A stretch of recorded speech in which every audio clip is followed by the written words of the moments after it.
આ કોને કરવાનું? શૈલેષભાઈ.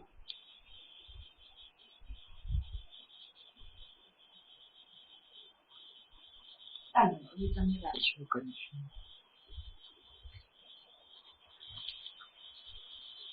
નમો અરહંતાણમ નમો સિદ્ધાણમ નમો આયરિયાણમ નમો ઉવજ્જાયાણમ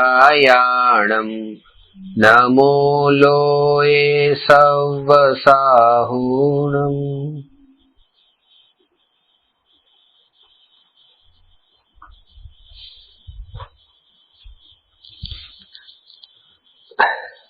મોક્ષ માર્ગ પ્રકાશક સાતમો અધિકાર વ્યવહારાભાસી મિથ્યા દ્રષ્ટિનું સ્વરૂપ અને એમાં સમ્યક ચારિત્ર અર્થે થતી પ્રવૃત્તિમાં અયથાર્થતા. હવે તેને સમ્યક ચારિત્ર અર્થે કેવી પ્રવૃત્તિ છે તે કહીએ છીએ. બાહ્ય ક્રિયા ઉપર તો તેને દ્રષ્ટિ છે, પણ પરિણામ સુધારવા બગાડવાનો વિચાર નથી.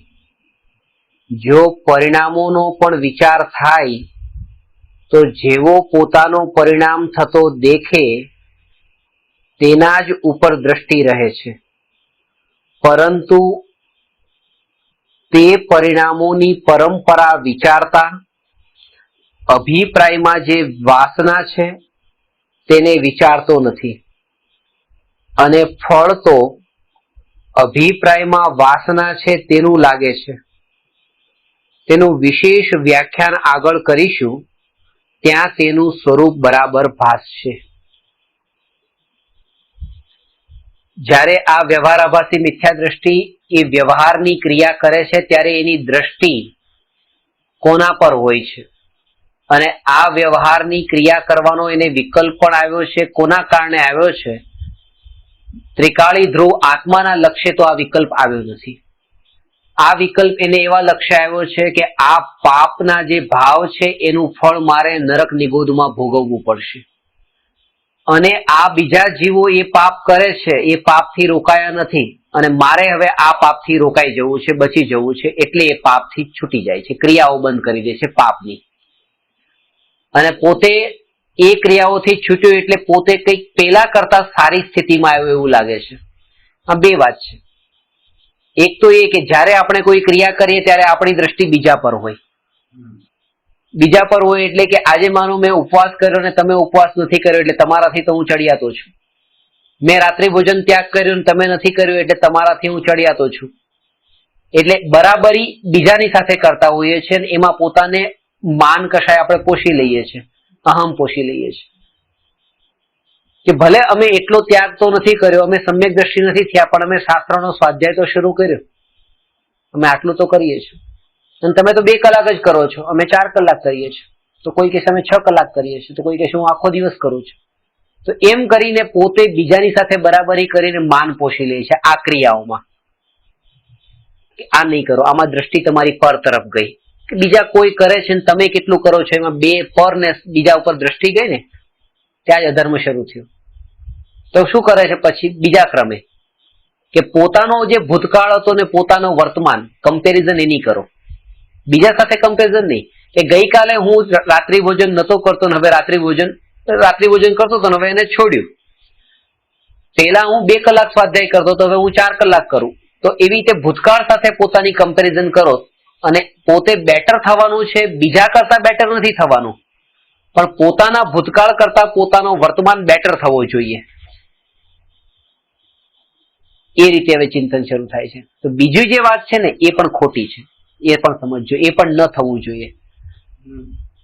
પોતાની બરાબરી બીજા સાથે પણ નહીં કરવી, અને પોતાની બરાબરી પોતાના વર્તમાનની બરાબરી પોતાના ભૂતકાળ સાથે પણ નહીં કરવી. અને ત્રીજા નંબર પર જે આ સાચો જવાબ એનો આ છે કે પોતાની પર્યાય અને પોતાના દ્રવ્ય એ બંનેને જાણે. કે દ્રવ્ય સ્વભાવમાં 100% શુદ્ધતા છે, તો આ પર્યાયમાં હજુ 60% શુદ્ધતા છે, 40% અશુદ્ધતા કેમ? ગઈકાલે શું હતું? ગઈકાલે 40% શુદ્ધતા હતી અને આજે 60% શુદ્ધતા થઈ, તો પાછો અહંકાર ઉભો થશે કે જો મારામાં થોડીક શુદ્ધતા વધી. અને અહીંયા એ બતાવે છે કે 60% શુદ્ધતા છે એના ઉપર પણ હજી નહીં જોવું, હજી 40% અશુદ્ધતા છે ને એ જોવું. અને એ જ વાત અમૃતચંદ્ર આચાર્ય ત્રીજા કળશમાં બતાવે છે કે મારી પરિણતિ મલિન થઈ છે મોહોદયથી, અને મારી ભાવના તો એ છે કે પરમ વિશુદ્ધિ કો પાવે વહ પરિણતિ મેરી. કેવી પરમ વિશુદ્ધિ કે જેવી દ્રવ્ય સ્વભાવમાં પરમ વિશુદ્ધિ છે, શુદ્ધતા છે, એવી જ શુદ્ધતા પર્યાયમાં પ્રગટે. એટલે પર્યાયની અને દ્રવ્યની કમ્પેરિઝન થવી જોઈએ, પર્યાયની ભૂતકાળની પર્યાય સાથે અથવા પર્યાયની પરની પર્યાય સાથે બરાબરી ન થવી જોઈએ. આ દ્રવ્ય અને પર્યાયનો સમન્વય જે ગઈ વખતે ચર્ચા કરેલી કે દ્રષ્ટિમાં દ્રવ્ય હોય અને જ્ઞાનમાં પર્યાય સહિતનું દ્રવ્ય હોય. હા,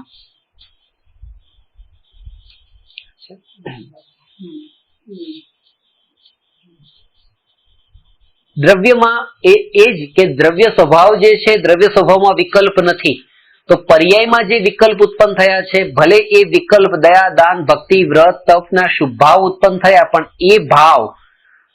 એ ભાવની મહિમા કેમ ટળે?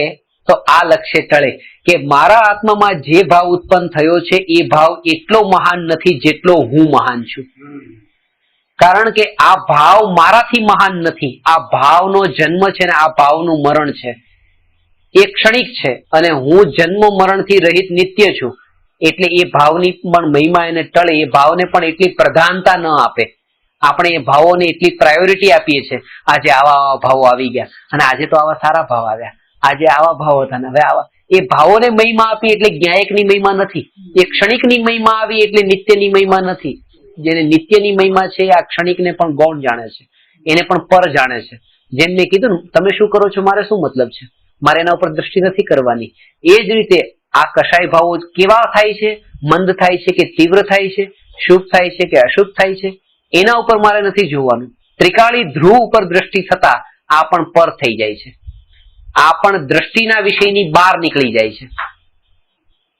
અને એ વાત અહીંયા બતાવે છે કે આ લક્ષ્ય આ વ્યવહારાભાસી મિથ્યા દ્રષ્ટિને નથી, એટલા માટે એની જે ક્રિયાઓ છે એ વાસ્તવિક ફળ આપનારી થતી નથી. એનું ફળ એને એવું નથી મળતું. બાકી ક્રિયામાં ક્યાંય ભૂલ નથી. 28 મૂલગુણનું પાલન કરે છે તો એમાં એવું નથી કે થોડોક દોરો વાણો કે તાણો એ થોડોક શરીર ઉપર રાખ્યો હોય, એ કપડામાં હોય ને આડો દોરો ઉભો દોરો, એ વાણો તાણો પણ એને નથી. પૂરેપૂરું નિરતિચાર એવી રીતે નગ્નતા સહિતનું પૂરું આચરણ કરે છે, પણ આ દ્રષ્ટિમાં આ રહી જાય છે.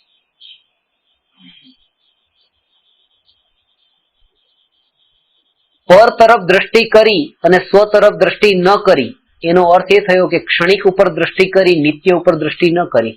મેં અત્યારે તમારા પર દ્રષ્ટિ કરી, તમે કોણ? તમે પર, અને પર કોણ? ક્ષણિક. કારણ કે આ પડે છો, પછી આવતી પડે ક્યાંક દૂર છો, ક્યાંક ત્રીજી જગ્યાએ છો, અહીંયા નથી, આ ક્ષણિક છો.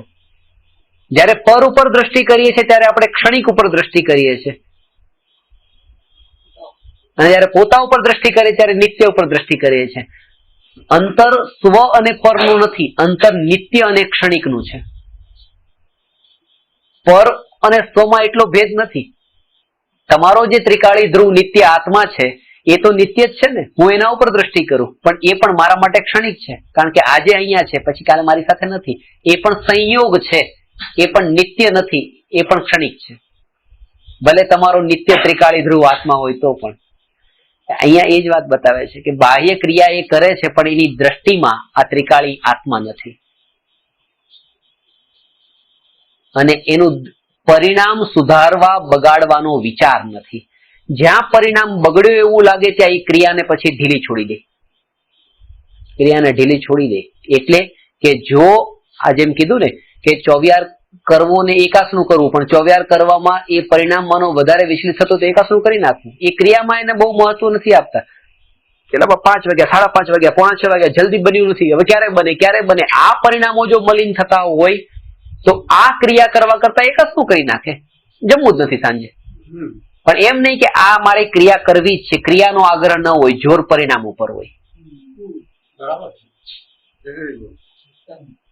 જોર પરિણામ ઉપર હોય. અને એ જ કારણ છે કે ક્રિયામાં પણ આપણી દ્રષ્ટિ પૂરી ક્રિયા ઉપર છે.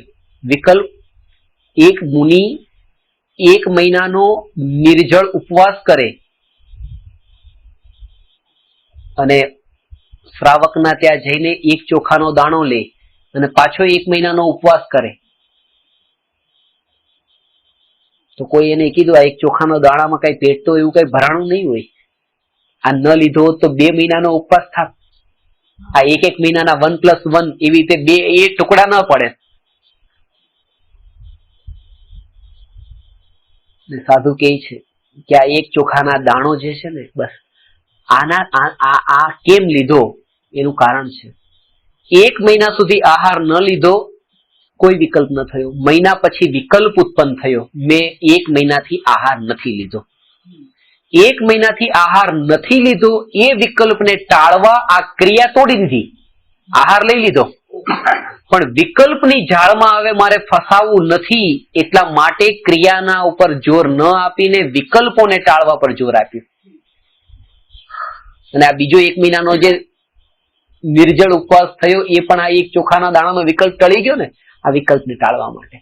એટલે ખાસ એ છે કે વિકલ્પને ટાળવા માટે જો ક્રિયામાં બાંધછોડ કરવી પડે તો એમાં ખોટું નથી.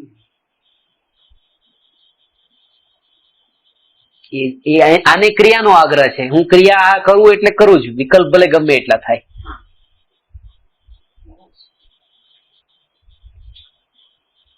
અને એટલા માટે જ કીધું કે સાધુ જે આહાર લેવા માટે જાય છે તો શ્રાવકના ત્યાં સાધુ માટે ખાસ આહાર બનાવવામાં આવેલો એવો આહાર ન લે. પણ ત્યાં કઈ પૂછે થોડુંક તો મારા માટે બનાવ, એ ત્યાં વિકલ્પની વાત કરી છે ને કે વિકલ્પ થયો ત્યાં છોડી દીધું. વિકલ્પ જ ત્યાં જ દોષ છે. અને એ જ વાત કે જયારે આપણને જે અસર થાય છે ને, આપણા અંદર જે દ્રષ્ટિ તમારા ઉપર ગઈ, તમારા ઉપર દ્રષ્ટિ ગઈ એટલે તમને મારા પ્રત્યે તમે કોઈ ભાવ થયા, એ ભાવની મને અસર છે. એ ભાવથી હું સુખી થયો, એ ભાવથી હું દુઃખી થયો, પણ એ ભાવ તમારા છે ને, એ ભાવથી મારે સુખી દુઃખી થવાની જરૂર જ નથી. તમારા ભાવ એ તમારા પૂરતા જ છે. પણ આપણને એમ લાગે છે કે કોઈને મારા માટે ભાવ થયો, એ ભાવ મારા માટે થયો છે.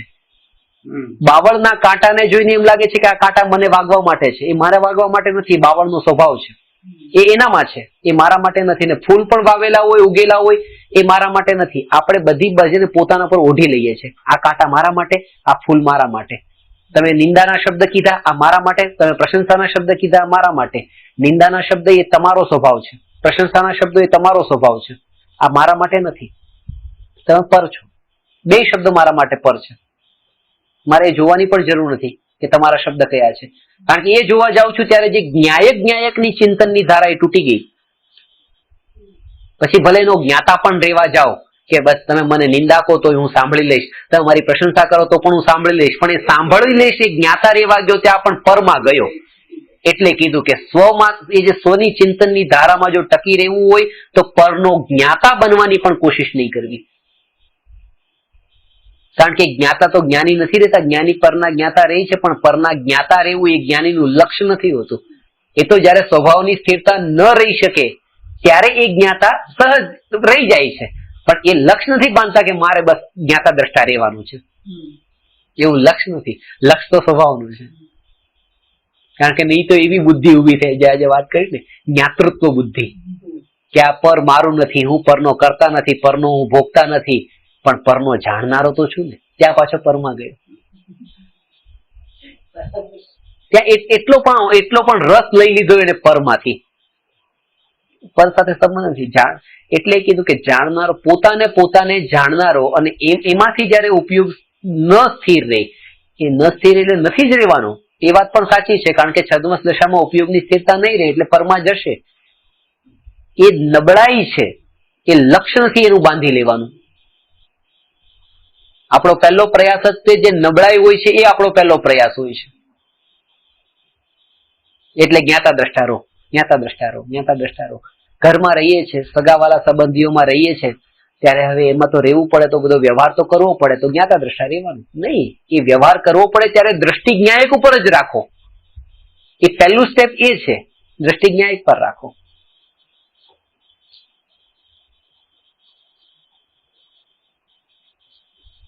એટલે આજ સવારથી બપોરે પણ મેં તમને વાત કરી, કોઈ પણ પરને એટલી પ્રધાનતા નહીં આપો. પરને પ્રાયોરિટી, ઇમ્પોર્ટન્સ તમે એને આપ્યું ત્યાં જ તમે એમાં લપેટાઈ ગયા, વિચળાઈ ગયા. બસ એ પરને એટલું મહત્વ જ નહીં આપો. વધારે દુઃખ ત્યાં થાય છે. જેને મહત્વ આપ્યું છે એમાં દુઃખ થાય છે.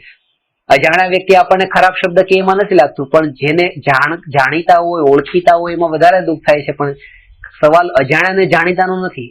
વાત એ છે કે પેલાને મહત્વ નથી આપ્યું, આને મહત્વ આપ્યું છે તમે. એ આત્માથી મહાન નથી. જયારે આત્મામાં ઉત્પન્ન થવા વાળો તીર્થંકર પ્રકૃતિને બંધને યોગ્ય એવો શુભરાગ પણ મારા આત્માથી મહાન નથી, તો આ તો કોણ? તીર્થંકર પ્રકૃતિને યોગ્ય એવો બંધને યોગ્ય એવો શુભરાગ, એ શુભરાગ આ ત્રિકાળી ન્યાયકથી મહાન નથી, કારણ કે ક્ષણિક છે ને આ ત્રિકાળી ન્યાયક નિત્ય છે.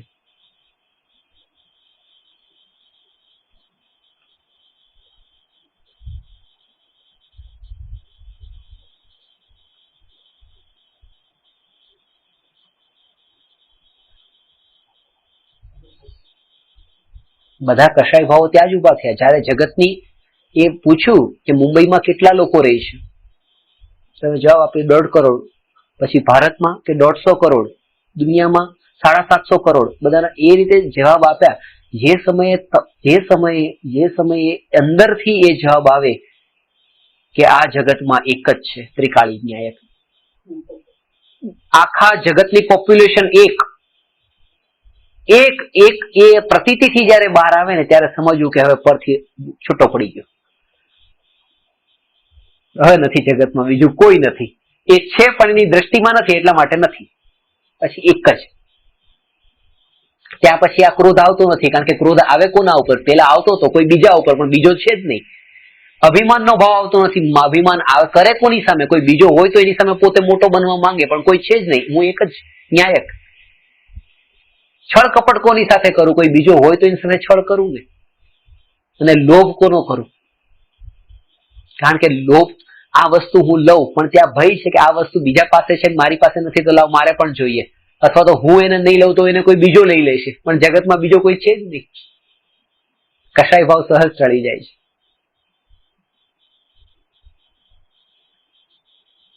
એક આર્ટિકલ વાંચ્યો તેમાં લખ્યું હતું કે પૃથ્વી પર રહેનારા લોકોને સૌથી વધુ એના અહંકારને ઠેસ એ સમયે પહોંચી જે સમયે વિજ્ઞાને એ વાતને સિદ્ધ કરી કે પૃથ્વી ફરે છે, સૂર્ય નથી ફરતો. પેલા એમ માનતા હતા કે પૃથ્વી સેન્ટરમાં છે અને સૂર્ય ફરે છે, પણ જે વખતે એ સિદ્ધ થયું કે પૃથ્વી ફરે છે, સૂર્ય નથી ફરતો, ત્યારે સૂરજ સેન્ટરમાં થઈ ગયો, પૃથ્વી સેન્ટરમાં ન રહી. ત્યારે એ મનુષ્યના અહંકારને ઠેસ પહોંચી કે હું સેન્ટરમાં ન રહ્યો. અને એટલા માટે જ્યોર્જ બર્નાર્ડ શોએ તો ત્યાં સુધી લખ્યું છે કે જ્યાં સુધી હું આ પૃથ્વી પર છું ત્યાં સુધી હું એ વાતને ક્યારેય નહીં માનું કે પૃથ્વી ફરે છે. હું એમ જ માની સૂર્ય ફરે છે, કારણ કે હું કેમ સેન્ટરમાંથી હટું. જ્યોર્જ બર્નાર્ડ શો એ પોતે લખે છે એના સંસ્મરણોમાં. આપણે પોતાના અહંકારને એટલા પકડીને બેઠા છીએ કે હું જ આ ભાવને છોડવા માંગતા નથી.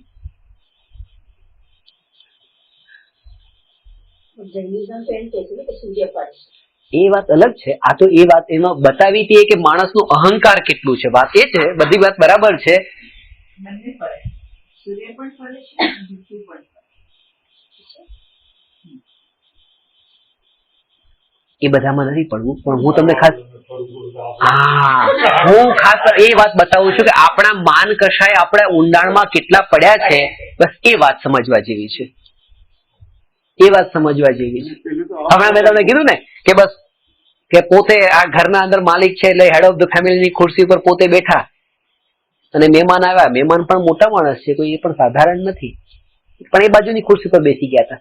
પણ આ ભાઈને એમ લાગ્યું કે ભાઈ મારા ઘરે આવ્યા હોય તો કઈ હું એવું ન માનવું જોઈએ, ચલો હું એમને હેડ ઓફ ધ ફેમિલીની ખુરશી પર બેસાડું. તો એક દિવસ આવ્યા છે તો બેસાડી, શું ફરક પડે? તો કીધું કે સાહેબ કે તમે અહીંયા આવી જાઓ. તમે એ પેલા ભાઈ નહીં આવ્યા, એ ત્યાં જ બેઠા કે હું અહીંયા બરાબર છું. કે ના આવો આવો, તમે મહાન છો. કે કોને ના પાડી હું મહાન નથી? હું જે ખુરશી ઉપર બેસું એ ખુરશી હેડ ઓફ ધ ફેમિલીની બની જાય છે, મારે ત્યાં બેસવાની જરૂર નથી. હું પોતે બદલાતો નથી. આ જ ખુરશી હેડ ઓફ ધ ફેમિલી ની. હવે બોલો, હવે શું કેવું તમારે? હું ન બદલાવ. આપણામાં આવા ભાવ ઊંડે ઊંડે પડેલા છે. હું ન બદલાવ. બદલાવ હોય તો દુનિયા બદલાય. આ અહંકારનો ભાવ નથી છૂટતો. આટલું આત્માનું સ્વરૂપ જાણ્યું, પણ આત્મા કેમ નથી પ્રાપ્ત થતો એની શાસ્ત્રમાં વિધિ બતાવ્યું છે. અનંતાનુબંધી કષાયો એટલા તીવ્ર ઊંડે ઊંડે પડેલા છે કે એ જેને પ્રિવેન્ટ કરે છે. આ સમ્યક દર્શન પ્રાપ્ત થતું હોય તો એ દૂર લઈ જાય છે આ ભાવો. અને એ કોના કારણે ઉત્પન્ન થયા? સ્વના તરફ લક્ષ્ય નતું અને પર તરફ લક્ષ્ય હતું. એટલે સાર છેલ્લે એ જ છે. પોતાના ઉપર એનું ધ્યાન નતું. પોતાના ઉપર ધ્યાન જતા આ ભાવો ઓટોમેટિક જતા રહે છે, થતા જ નથી.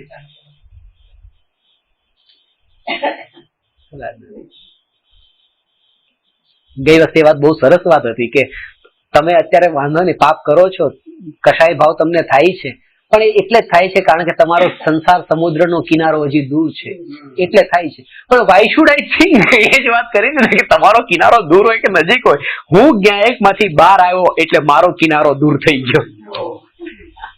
બીજાનો કિનારો દૂર છે એમાં હું ગયો, એમાં મારો કિનારો દૂર થઈ ગયો. કે બીજાનો કિનારો નજીક છે એમાં પણ પડવા ગયો, એમાં મારો કિનારો દૂર છે. અહીંયા સુધી કે બીજો એ તરી પણ ગયો, મહાવીર ભગવાન તરી પણ ગયા, આમાં મારો કિનારો દૂર થઈ ગયો. પરના વિકલ્પમાં ગયો ને એટલે એ તો તરી ગયા છે. એ તરી ગયેલાના વિકલ્પમાં પણ ગયો, એમાં મારો કિનારો દૂર થઈ ગયો. આ મહત્તા જેટલી પરની ટળી હશે એટલું એ સ્વભાવમાં વધારે સ્થિર રહી શકશે. હવે આગળ જઈએ. જો આ જે પહેલી ભૂલ એ કે સ્વનું આ લક્ષ્ય નથી. પરિણામોનો પણ આ જે બીજી વાત છે, જો પરિણામોનો પણ વિચાર થાય તો જેવો પોતાનો પરિણામ થતો દેખે તેના જ ઉપર દ્રષ્ટિ રહે છે. પરિણામ એટલે આ વિકલ્પો ઉપર દ્રષ્ટિ રહે છે, વૃત્તિને ઝાંખતો નથી. પરંતુ તે પરિણામોની પરંપરા વિચારતા અભિપ્રાયમાં જે વાસના છે તેને વિચારતો નથી. અને ફળ તો અભિપ્રાયમાં વાસના છે તેનું લાગે છે.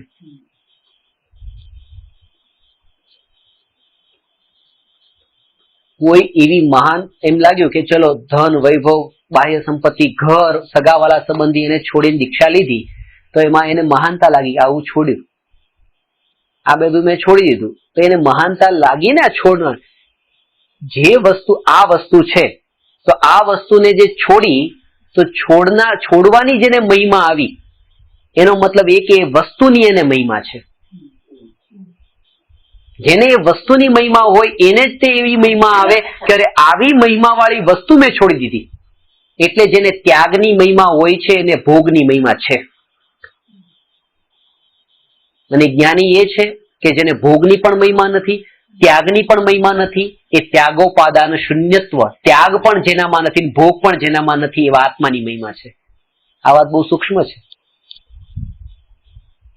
કારણ કે ભોગની મહિમામાં પણ ભોગમાં અટક્યા, ત્યાગની મહિમામાં પણ ભોગમાં અટક્યા, કે ભોગનો ત્યાગ. એટલા માટે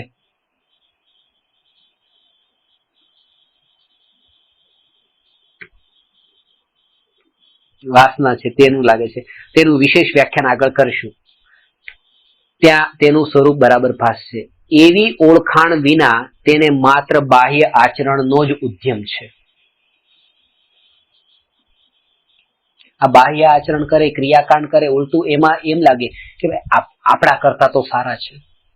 જે પણ મારા સાહેબમાં કે ક્યાંય પણ જે ત્યાગ, તપ, વ્રત, તપ, શીલ, સંયમથી જીવન જીવતા હોય, આપણા કરતા તો સારા છે, એટલે અમે વંદન કરી લઈએ છીએ. શાસ્ત્રમાં એ વાત બતાવી છે કે આપણા કરતા જે સારા હોય છે એ સમ્યક દર્શનનું નિમિત્ત કારણ નથી બનતા. સાચા દેવશાસ્ત્ર ગુરુ સમ્યક દર્શનનું નિમિત્ત કારણ બને છે. એટલે તમે એમ વિચારીને હજી પાછા ફસાઈ નહીં જાઓ કે આપણા કરતા સારા છે. આ બે વાક્યમાં અંતર છે. આપણા કરતા જે સારા છે એ સમ્યક દર્શનનું નિમિત્ત કારણ નથી બનતા.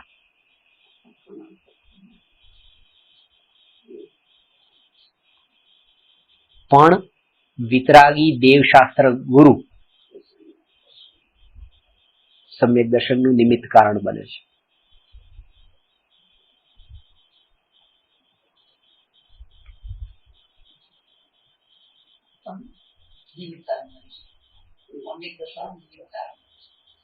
વિતરાગી દેવ શાસ્ત્ર સમ્યક દર્શન પામેલા નિમિત્ત થઈ છે.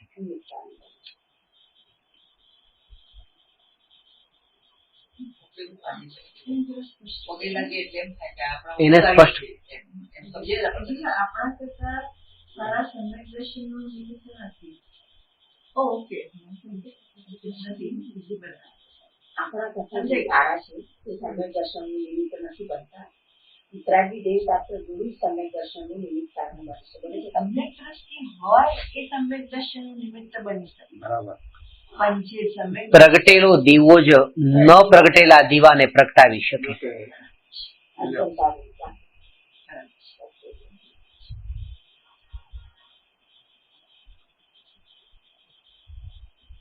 અને એ નિમિત્ત માટે છે. ત્યાં પણ એ જ વાત છે. પોતે એ તો ત્યાં પણ એ, કારણ કે ગુરુ તો એક છે, શિષ્ય ઘણા છે, પામે એ જ તે કે જે પોતે અંદરમાં જાય છે. એ તો નિમિત્ત માત્ર છે. એટલે નિમિત્ત શબ્દ મેં ખાસ લખાયો છે. એના ઉપર એટલું જોર નથી આપવાનું. જોર એ પોતાના પુરુષાર્થ ઉપર આપવાનું છે. આ આંખ એ એવું અંગ છે. આંખ વડે આખું જગત આપણે જોઈએ છે. આખા જગતને આંખ વડે જોઈએ છે, પણ આંખ વડે આપણે આપણી આંખને નથી જોતા.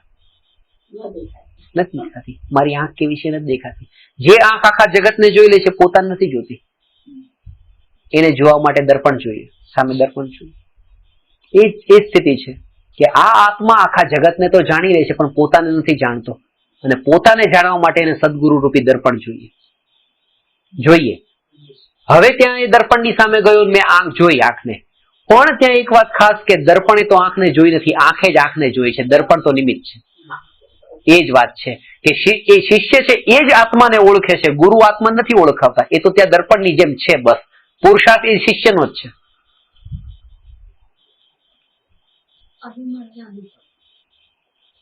ગુરુ ખાલી બસ અનુમાન કરાવે છે. એ વાત જે કીધી એ પણ નિમિત્ત માત્ર છે.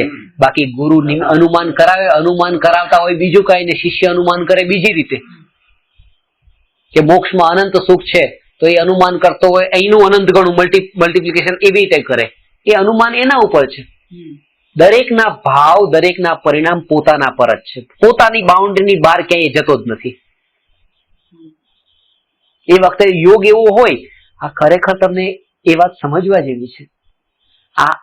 અત્યારે આ સમયે આપણા બધાના પરિણામ આ વસ્તુ આ સંબંધી છે. અહીંયા બધા એક સાથે આપણે એક ભેગા મળ્યા છીએ એટલે પરિણામો બધાના આમાં જોડાયેલા છે. એમ નથી.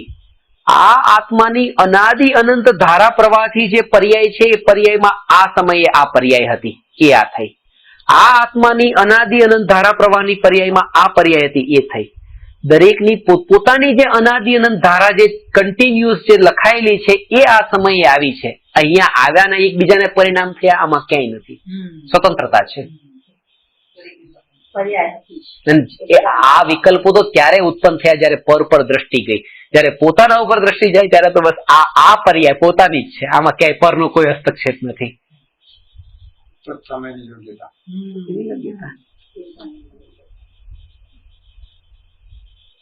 એ દ્રષ્ટિની આપણી એવી સ્થૂળતા છે, દ્રષ્ટિનું એવું મોટાપણું છે કે આપણે આમ બધા ભેગા બાજુમાં બેઠા છીએ એટલે એમ લાગે છે કે બસ આના કારણે આવું બોલું છું ને અહીંયા જ્ઞાન થાય છે. એમ નથી. આ આત્માની જ્ઞાન પર્યાયનું આ શબ્દ જાણવાળું પરિણમન અનાદિ અનંત ધારા પ્રવાહમાં આ સમય પછી આ સમયે થવાનું હતું એ થયું. પણ આ બોલ્યો એટલે થયું એમ નથી. અને આ જયારે લઈએ ને ત્યારે તે આનાથી જ્ઞેયથી જ્ઞાન થયું છે એ વાત નીકળી જાય છે કે આ સામે જ્ઞેય છે એટલે મને આનું જ્ઞાન થયું. આ સમયે ગ્લાસ સામે છે એટલે ગ્લાસનું જ્ઞાન થયું. આ સમયે આ ટેબલ સામે છે એટલે ટેબલનું જ્ઞાન થયું.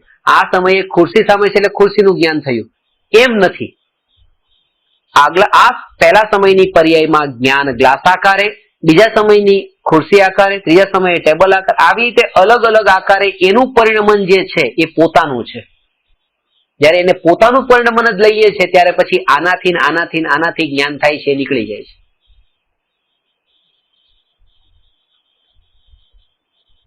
વાત બહુ સૂક્ષ્મ છે. એ પોતાનું જ એનું પરિણમન છે. એમાં કોઈ જ્ઞેય એમાં એની સાથે એને કોઈ લિંક નથી. આ લિંક જોડવાનું નામ જ મિથ્યાત્વ છે. આ લિંક, આ ધ્વનિનું આ સમયે જ્ઞાન થયું એ એના કારણે નહીં, આ જ્ઞાન રૂપ પરિણમન આગલા સમયે આ હતું પણ હું જાણતો નતો, મને દેખાતું નથી.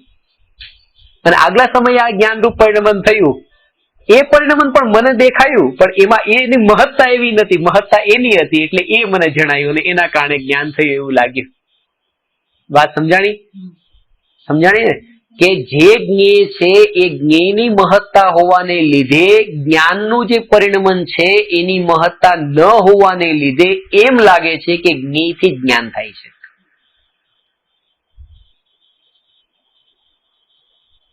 એની સાથે સંબંધ જ નથી. એક કાગડાનું બેસવું, દાળનું તૂટવું એટલે કાગડાના બેસવાથી દાળ તૂટી છે. એ કાગડાનું પરિણમન કાગડામાં છે, દાળનું પરિણમન દાળમાં છે. અને જેમ એ લોકમાં એ વાત સમજાઈ જાય છે કે કાગડાના બેસવાથી દાળ નથી તૂટી, આ વાત અહીંયા સમજાઈ જાય કે જ્ઞેયોના લીધે જ્ઞાન નથી. બંને હોય છે, પાછું નથી એમ નહીં, બંને હોય છે. એ હોય છે એ વાતને બતાવવા માટે નિમિત્તનો નિષેધ નથી કર્યો. નિમિત્તનો નિષેધ નથી કર્યો કારણ કે આપણી સાધના બહુ આગળની લાંબી છે અને દૂરની સાધના છે ને, એમાં જો આનો નિષેધ અત્યારથી થઈ જશે તો એ ધ્યેય નહીં પમાય પાછું.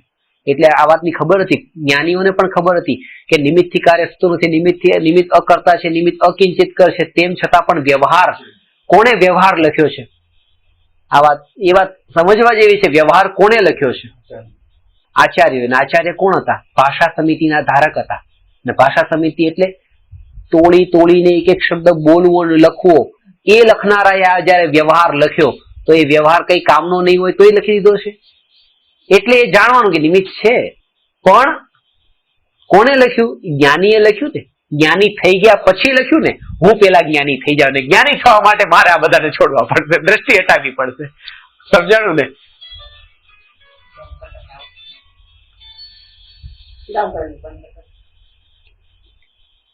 આ વાત જ્ઞાનીઓએ ભોગ ભોગવ્યા હતા. જ્ઞાનીઓએ પણ ભોગ ભોગવ્યા, જ્ઞાનીઓએ પણ યુદ્ધ લડ્યા હતા. જ્ઞાનીઓએ લડ્યા હતા ને. તો પેલું આખું વાક્ય બોલો છે, એમાં પહેલો શબ્દ છે એ તમે થઈ જાઓ, પછી આગળનું વાક્ય પછી જ્ઞાની થઈ જાઓ.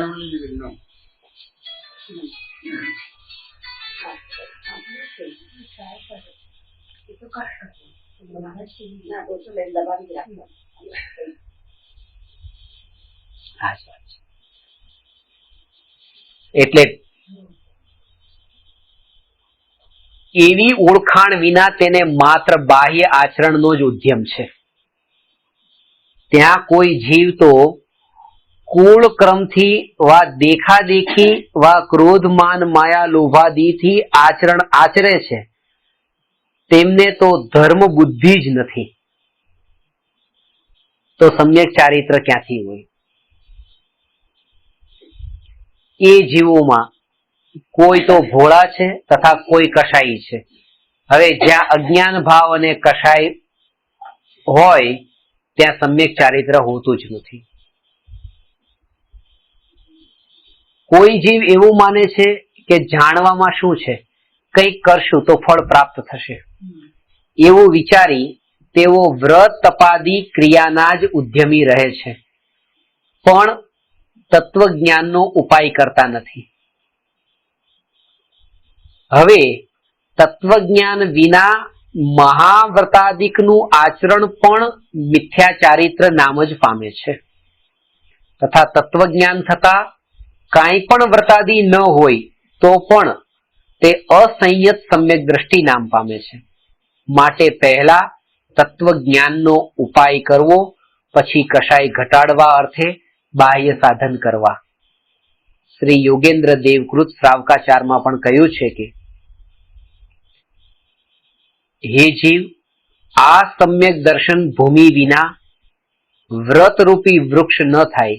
અર્થાત જે જીવોને તત્વજ્ઞાન નથી તેઓ યથાર્થ આચરણ આચરતા નથી.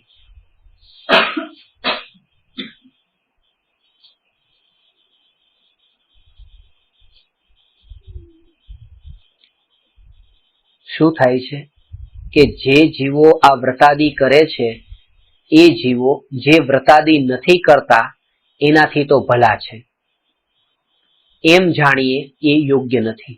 કેમ યોગ્ય નથી એ સમજો. કારણ કે જે વ્રતાદિ કરતા નથી એ તો વ્રતાદિ ધર્મ છે એમ માનીને પોતાના મિથ્યાત્વને પોષતા નથી, પણ આ તો વ્રતાદિ કરીને એ ધર્મ છે એમ માનીને મિથ્યાત્વને પોષ્યું એટલે ઉલટો વધુ અધર્મ કર્યો, ધર્મ ન થયો.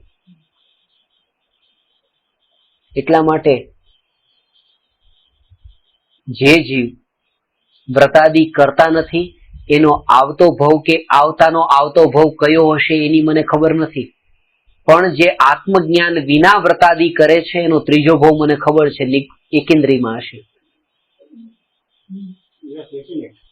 સ્વર્ગ પહેલા બે સ્વર્ગના દેવો મિથ્યા દ્રષ્ટિ મરીને એકેન્દ્રીમાં જન્મે છે, તો વ્રતાદિ કર્યા ને એ દેવમાં દેવ થયો એટલે આ જ વાત કે તપેશ્વરી સો રાજેશ્વરી, રાજેશ્વરી સો નરકેશ્વરી. તપ કરી કરીને રાજાનો અવતાર મળ્યો, રાજા થઈને પછી ભોગ ભોગવીને નરકમાં ગયો. એટલે ખરેખર તપથી નરકમાં ગયો વાયા રાજા.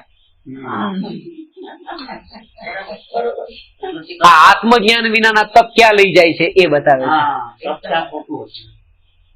એટલે જોર મહત્તા એના. બીજું કે જો તમે માનો કે 2-4 ઉપવાસ ન પણ કર્યા હોય કે ઓછા કર્યા હોય, ન થયા હોય તો ઠીક, પણ જો તત્વજ્ઞાનનો સંસ્કાર, આ સંસ્કાર જો દ્રઢ થયો હશે ને તો કોઈ પણ પર્યાયમાં કોઈ પણ અવસ્થામાં સમ્યક દર્શન માટેનો એક બળ રહેશે, એક આધાર તમારી પાસે, આશ્રય એક રહ્યો.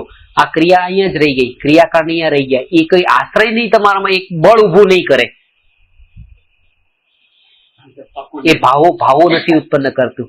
તમે માનો ભલે જ નાનપણથી એવી રીતે એકાસના કર્યા હોય, ઉપવાસ કર્યા હોય, ક્રિયાઓ બધી કરી હોય, દેવ દર્શન પણ કર્યા સવારે ઉઠીને, પણ જ્યારે કોઈ એવી જીવનમાં ઘટના ઘટે છે ત્યારે આ ક્રિયાઓ આપણને વૈરાગ્ય તરફ વાળતી નથી. પણ જો તત્વ અભ્યાસનું બળ હોય તો એ આપણને વૈરાગ્ય તરફ વાળે છે, સાચો માર્ગ બતાવી દે છે.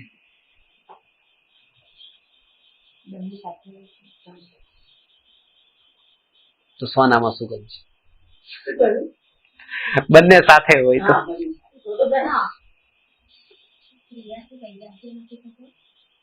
પણ તત્વજ્ઞાનના બળથી વૈરાગ્ય થવાની સંભાવના રહે છે, આ પર્યાયમાં કે આગામી પર્યાયમાં.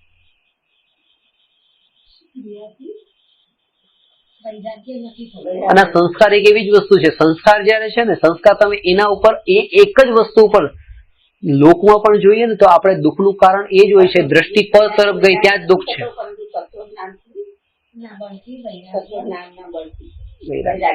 વૈરાગ્ય થાય છે.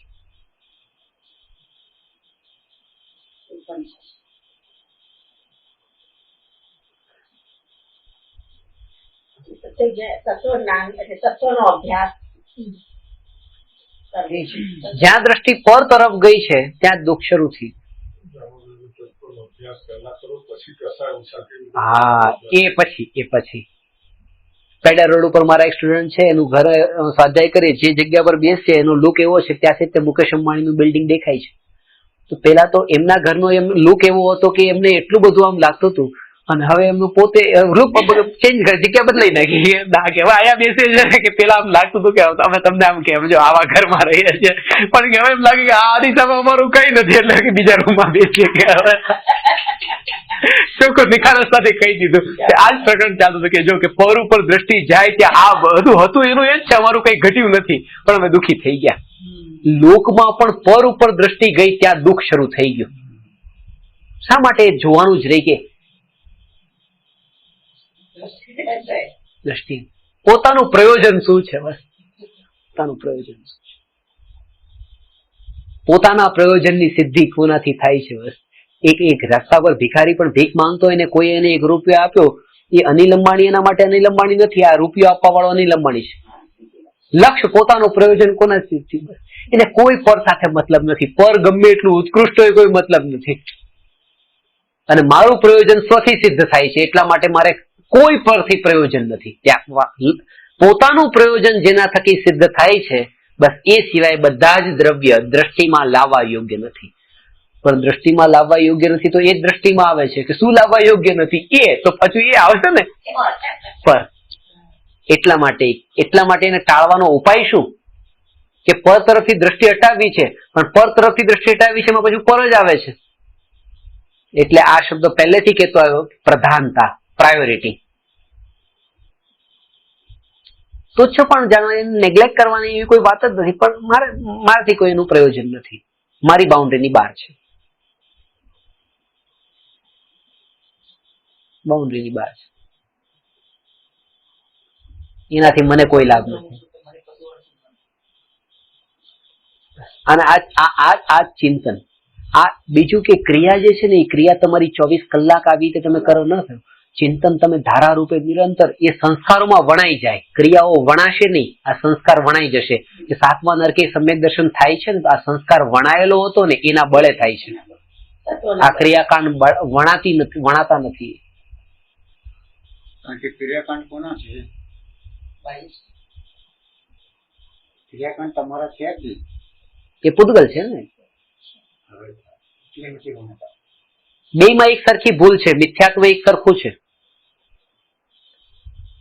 જો જેણે દીક્ષા નથી લીધી, જેણે દીક્ષા લઈ લીધી, દીક્ષા નથી લીધી એમ કે છે આમાં સુખ છે, આમાં સુખ છે. અને દીક્ષા લીધા પછી મારા સાહેબ કે છે આ ચારિત્ર છે. સુખ ગુણ જીવનો છે. પેલા એ ઘરમાં રહીને જીવના ગુણને પૂતગલમાં માન્યો. ચારિત્ર ગુણ જીવનો છે. અમારા સાહેબે ચારિત્ર ગુણ જીવનો હતો અને પૂતગલમાં માન્યો. બેયનું મિથ્યાત્વ એક સરખા પ્રકારનું છે. આત્માના ગુણને પૂતગલમાં સુખ માનવું એ પણ એક મિથ્યાત્વ છે, અને પૂતગલમાં ચારિત્ર માનવું એ પણ મિથ્યાત્વ છે. કારણ કે જે દ્રવ્યનો એ ગુણ નથી એનો એ માનવો એ મિથ્યાત્વ છે. લખવું છે? લખો, એક બે વાક્ય શોર્ટમાં લખી લો. જેમ જીવના સુખ ગુણને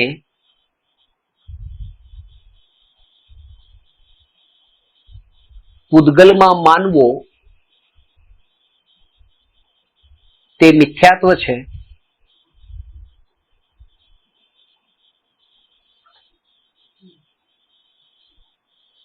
તેમ જીવના ચારિત્ર ગુણને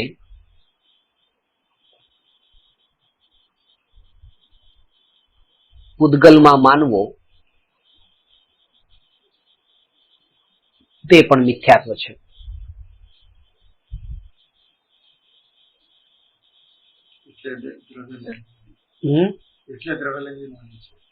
એટલે જ દ્રવ્યલિંગી છે, મિથ્યા દ્રષ્ટિ છે.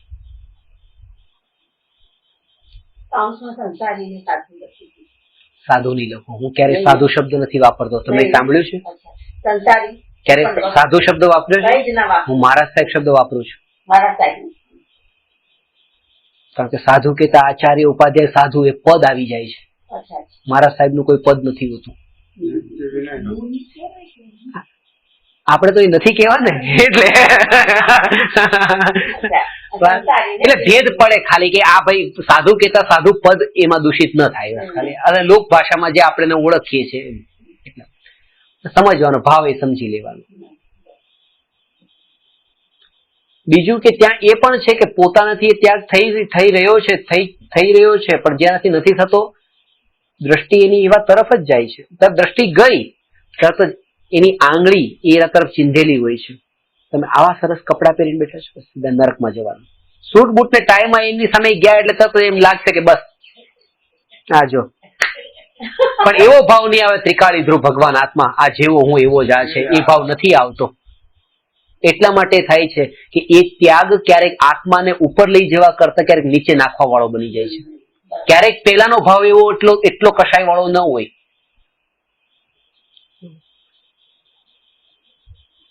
મેં તમને વાત કરી તો એક ભાઈને એક સ્ત્રીનું નગ્ન ચિત્ર જોવાની ઈચ્છા થાય તો એને રામાયણના અંદર શું કર્યું કે એ ચિત્ર નાખી દીધું વચ્ચે, અને ઉપર રામાયણનું પૂઠું છે. જયારે જોવાનું થાય ત્યારે આમ જોઈ લે મૂકી દે, જયારે મૂકી દે. એ એવું કરે. આજ ફોટો મારા સાહેબ પાસે લઈ ગયા ત્યાં આપી. મારા સાહેબે શું કર્યું એ તો છે ને, બહાર ફેંકી દો. માણસે એમને બતાવ્યો, જો નીકળ અહીંથી, તું આજ પછી અહીંયા આવતો નહીં. તરત ટ્રસ્ટીઓને કહી દીધું, આ માણસ આવી રીતે આવે કરે છે, આને અહીંયા અંદર આવવા દેતા નહીં, આ હેરાન કરે. કેટલા કશાયો કરી દે. પેલા એ શું કર્યું હતું, પેલાના વ્યક્તિએ એ રાગ કરીને એને રાગનો ભાવ રાખ્યો કે જોવા જેવું. આને નજરમાં આવતા દ્વેષનો ભાવ, લઈ જા. બેમાં જ્ઞાતાપણું નહીં આવ્યું. અને પાછું નહીં આવ્યું એ બરાબર છે, પણ પાછું અહીંયા તો કે આને ધર્મનું એક અંગ માન્યું કે જો કાર્યવાહી પણ આગળ કરી, કઈ ચૂપચાપ રહ્યા એમ નહીં, પગલા ભર્યા એને. આ ખરા સાધુ, એને સાધુનું લક્ષણ માન્યું. વાત એ એક દ્રષ્ટાંત છે, પણ આના ઉપર સમજવું એ કે જેને અજ્ઞાની રાગથી પોષે છે ત્યાં એ જ પદાર્થો પ્રત્યે દ્વેષ થઈ ગયો છે, ત્યાં સંભાવ નથી રહ્યો. એટલા માટે એને નિર્જરાનું કારણ નથી બનતું. એ તપ, એ વ્રતાદિ, એ સંયમ.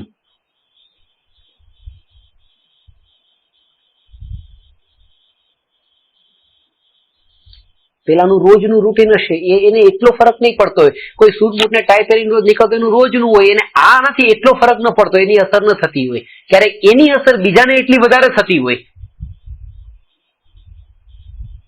બીજાને વધારે થઈ જાય કે અરે જો આ સૂટ બૂટ ને ટાઈ આવી રીતે. કારણ કે એવું એને એવા યોગમાં રહેવાનું એવું ન બનતું હોય. એટલે વાત એ છે, વાત સમજાણી, ગામડામાં તમે માનો એવી રીતે તૈયાર થઈને સૂટ બૂટ ને ટાઈમ આવ્યો તો એને અસર થઈ જાય, જો તો ખરા કેવા છે.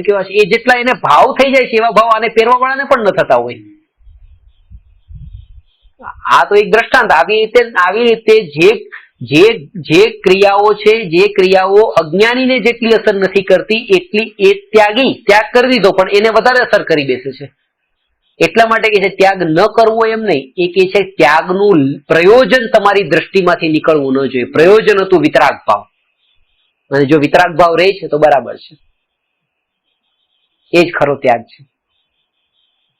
કેમ કે રાગાદી ભાવ છૂટ્યા ને એ ત્યાગ, એ ખરો ત્યાગ છે.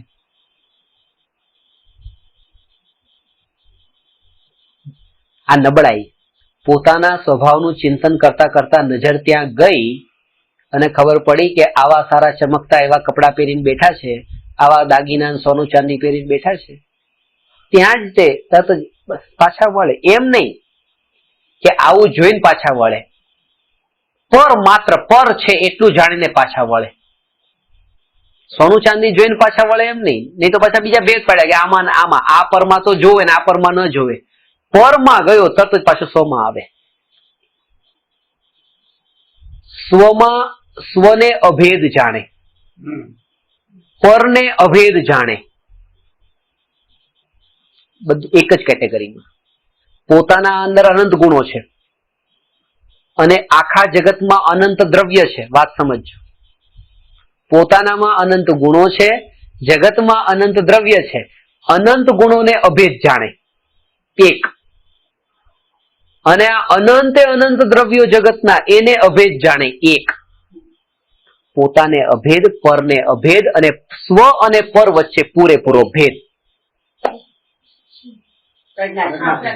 કરવત જે છેડી છે ને પ્રજ્ઞા, એના વડે એ પૂરેપૂરો ભેદ. અને ત્યાં પછી એ ભેદ નથી રહેતો. અત્યારે આપણને જે વિકલ્પ ને કષાયો થયા ને, એ કષાયો ને વિકલ્પો આના કારણે છે ને. કારણ કે આપણે જે પરમાં ભેદ રાખ્યો છે, પરને અભેદ નથી જાણ્યો.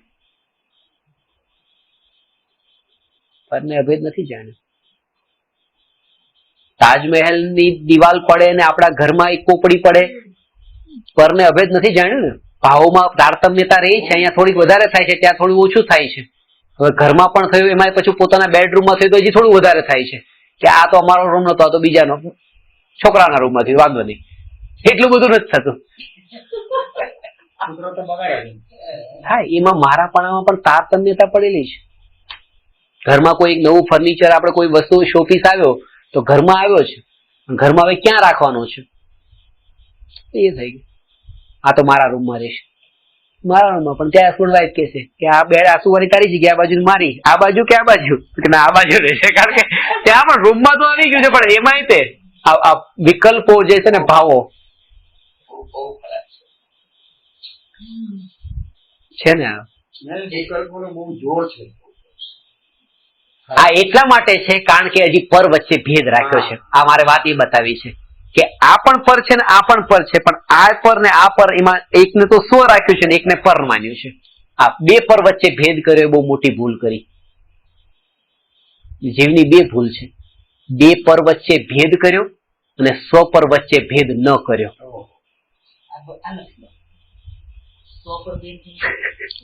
લખી લો, એ પણ લખી લો. બાકી તો અંદરમાં જે સમય કહો ને સ્પર્શના અંદરની થાય ને એ ખરું.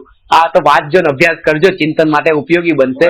પણ લક્ષ્ય તમારું નહીં ચૂકતા. લક્ષ્ય એ જ છે કે જેટલી અંતરમાં તમારી ચિંતનની ધારા રાત્રે 2 વાગે પણ ઉઠતા પહેલો વિકલ્પ ત્રિકાળી ન્યાય. બસ સવારે ઉઠીને તમે શું વિચાર કરો છો? હું ઉઠ્યો, હું ઉઠી નહીં, હું ત્રિકાળ જાગૃત છું. હું ત્રિકાળ જાગૃત છું. આ હું જાગનાર હું નહીં, હું જાગૃત જ છું. ત્રિકાળ જાગૃત છું. દ્રષ્ટિ ત્રિકાળી ઉપર, ભલે ઘટના ક્ષણિક ઘટતી હોય, લક્ષ ત્રિકાળી ઉપર હોય. એને આ ક્ષણિક ઘટનાની અસર નથી થતી ત્યારે વ્રતાદી સહજ થઈ જાય છે. એ ચારિત્ર છે.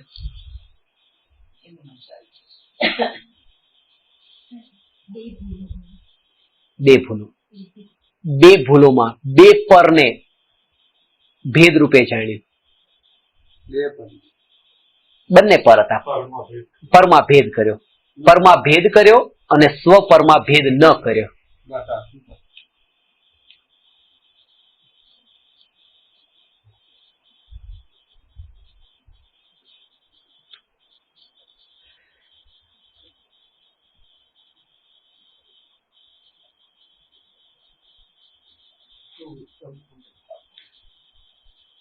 એટલે જેમ ગોદામમાં ભરેલો બધો જથ્થો હોય એમાં ભેદ નથી કરતા.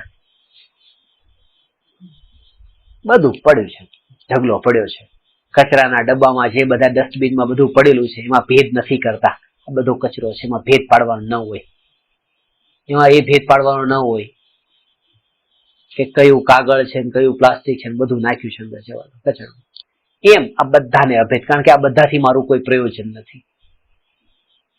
એ હું નથી, એટલા માટે મારે એમાં ભેદ પાડવાની જરૂર નથી.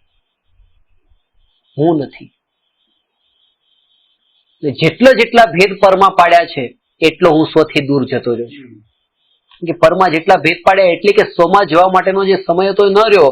હવે જે ભેદ પાડ્યો કે આ વસ્તુમાં ભેદ પાડ્યો તો આમાં એકને પોતાનું માન્યું, જેને પોતાનું માન્યું હવે એની પાછળ સમય એટલો વધારે આપશે, કારણ કે આના કરતા એને આની વધારે મહિમા આવી છે એટલા માટે. તો પછી પોતાનામાં જવા માટે જે સમય હતો એ સમય જ ન રહ્યો બે પર વચ્ચે ભેદ પાડીને.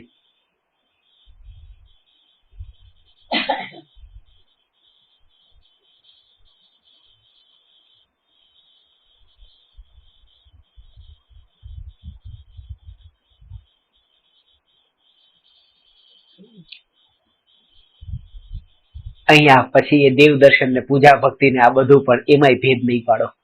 એ બધું પછી એ શુભ ભાવ ને અશુભ ભાવમાં ભેદ નહીં પાડો. આ વાત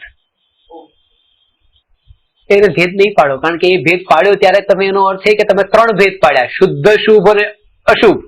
3 તો પાડવા નતા, ભેદ તો 2 જ પડે, શુદ્ધ અને અશુદ્ધ. આ 3 ભેદ થઈ ગયા, શુદ્ધ, શુભ અને અશુભ. એ શુભ અને અશુભ એ તો અશુદ્ધ જ છે, અશુદ્ધ જ છે.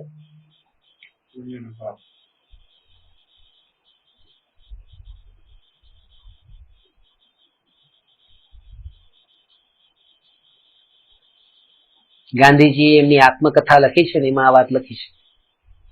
એમના જીવનની એક ઘટના છે. તમે વાંચી છે કે નહીં આત્મકથા ગાંધીજીની? ગાંધીજી એકવાર લખ્યા પછી બીજી વાર નથી વાંચી. પણ એમાં એ વાત બહુ સરસ છે. એમાં એ છે કે એમને જયારે એક સજા મળી હતી નાના હતા ત્યારે સ્કૂલમાં, નિશાળે નતા ગયા અને બીજા દિવસે નિશાળે ગયા ત્યારે પછી એમના સાહેબ એમને ઉભા કર્યા, કાલે કેમ નતો આવ્યો? એમ ઉભો રાખ્યો થોડી વાર. એટલે બોલ્યા, પેલો જવાબ આપે એની પેલા તો કઈ નહીં, ઉભો રહ્યો તું ક્લાસમાં. 15 મિનિટ સુધી ઉભા રાખ્યા પછી કે બેસ ત્યાં. ગાંધીજી નહીં બેઠા કે હું ઉભો જોઈશ આખા ક્લાસમાં. પહેલાથી જ થોડા એવા હતા, આમ નહીં બેઠા. પછી ક્લાસ પૂરો થયો એટલે પછી સાહેબે કીધું આવી રીતે કતરાવાની જરૂર નથી, ત્રાસી નજરે જોયો છે, આવી રીતે તારી ભૂલ હતી એટલે તને ઉભો રાખ્યો તો, હજી તું આવી રીતે છેલ્લે કે સાહેબ તમે મને પૂછ્યું મેં શું કર્યું હતું, ગઈકાલે શું કર્યું, કઈ પૂછ્યા વગર તમે સીધો ઉભો રાખી દીધો. તો એનો જવાબ આપે કે મેં ગઈકાલે મારા પપ્પાની સેવા કરી, પપ્પાનું માથું દુખતું હતું, માથું દબાવી આપ્યું, દવા લાવી આપી, આખો દિવસ એમની પાસે બેઠો રહ્યો, બીજું કઈ કામ નથી કર્યું, તમને ખબર સાહેબ, અને તમને સીધું કીધું ઉભો રહી જા. તો સાહેબે એ જે જવાબ આપ્યો એ સરસ હતો કે તને જે સજા અહીંયા આપવામાં આવી છે એ તે પપ્પાનું માથું દબાવ્યું એની સજા નથી, કારણ કે અમારા એટેન્ડન્સ રજિસ્ટરમાં એ અને પી લખાય છે, એ જે લખાય છે એબસન્ટની, એમાં પછી તમે શું કર્યું હતું એ નથી લખાતું, અને પી લખાય છે એમાં પછી શું કર્યું હતું એ નથી લખાતું. એ અને પી લખાય છે, આ સજા એની હતી. બસ વાત એ બતાવી છે કે ત્યાં કામ ઘણું સારું કર્યું છે, પણ અહીંયા જે એબસન્ટ છે ને, અહીંયા ન રહેવું એની બરાબરીમાં તો એ કામ નીચું જ હતું. કારણ એ જ રીતે કે સ્વભાવમાં તમે ન રહ્યા અને ગમે એટલું શુભ કામ તમે કર્યું એ કામ સારું છે, પણ પોતાનામાં પ્રેઝન્ટ ન રહીને પરમાં ગયા એટલે આની કમ્પેરિઝનમાં તો એની સજા તમને મળશે. એટલે એ છે કે ઓલવેઝ પોતાનામાં રહ્યો છે ને, પરમાં નહીં.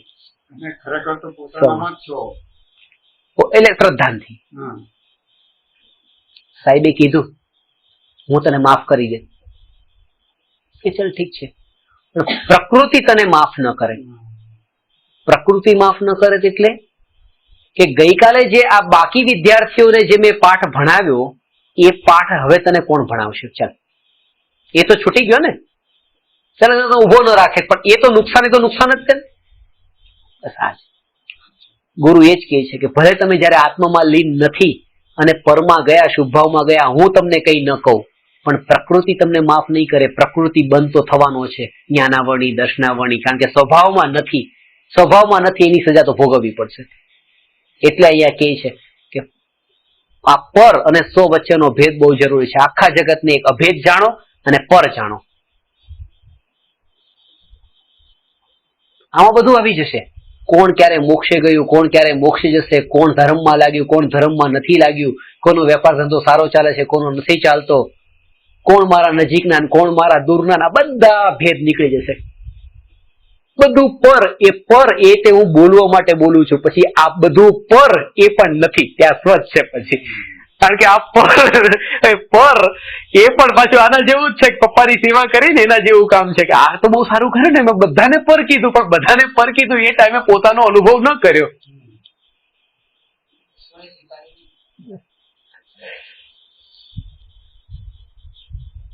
કઈ કેવું હોય તો કહો. બરાબર છે.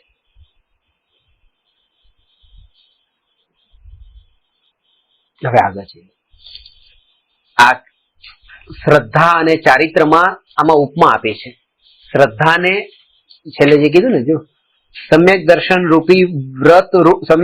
વિના વ્રત રૂપી વૃક્ષ ન થાય, અર્થાત જે જીવોને તત્વજ્ઞાન નથી તેઓ યથાર્થ આચરણ આચરતા નથી. શ્રદ્ધાને મૂળની ઉપમા આપી છે, અને ચારિત્રને વૃક્ષની ઉપમા આપી છે, અને મોક્ષને ફળની ઉપમા આપી છે. આ ત્રણ વાત સમજવા જેવી છે. શ્રદ્ધાને મૂળની એટલે એક સૂત્ર છે, દંસણ મૂલો ધમ્મો. દંસણ મૂલો ધમ્મો. અને બીજું છે હા, શ્રદ્ધાને મૂળની, ચારિત્રને વૃક્ષની,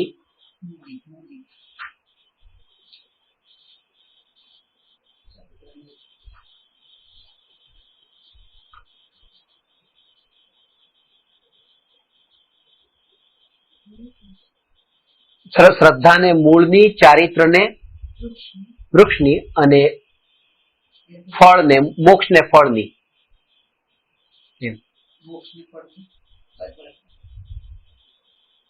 મોક્ષ ફળ પ્રાપ્ત છે, મોક્ષ ફળ પ્રાપ્ત છે.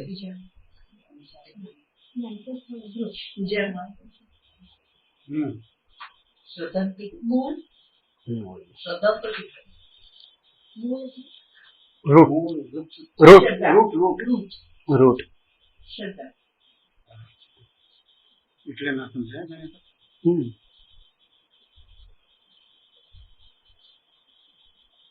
ફ્રૂટ વિના વૃક્ષનું એક્ઝિસ્ટન્સ હોઈ શકે પણ રૂટ વિના ન હોઈ શકે.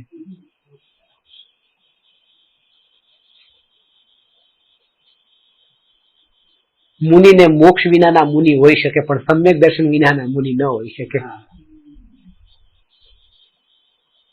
મૂળ આમાં ઉપમા આપવાનું પણ કારણ આ છે. ખાલી શબ્દોની રમત નથી પણ એની પાછળનો એક ભાવ છે પ્રોસેસ. કે એ સમ્યક દર્શન એ મૂળ છે.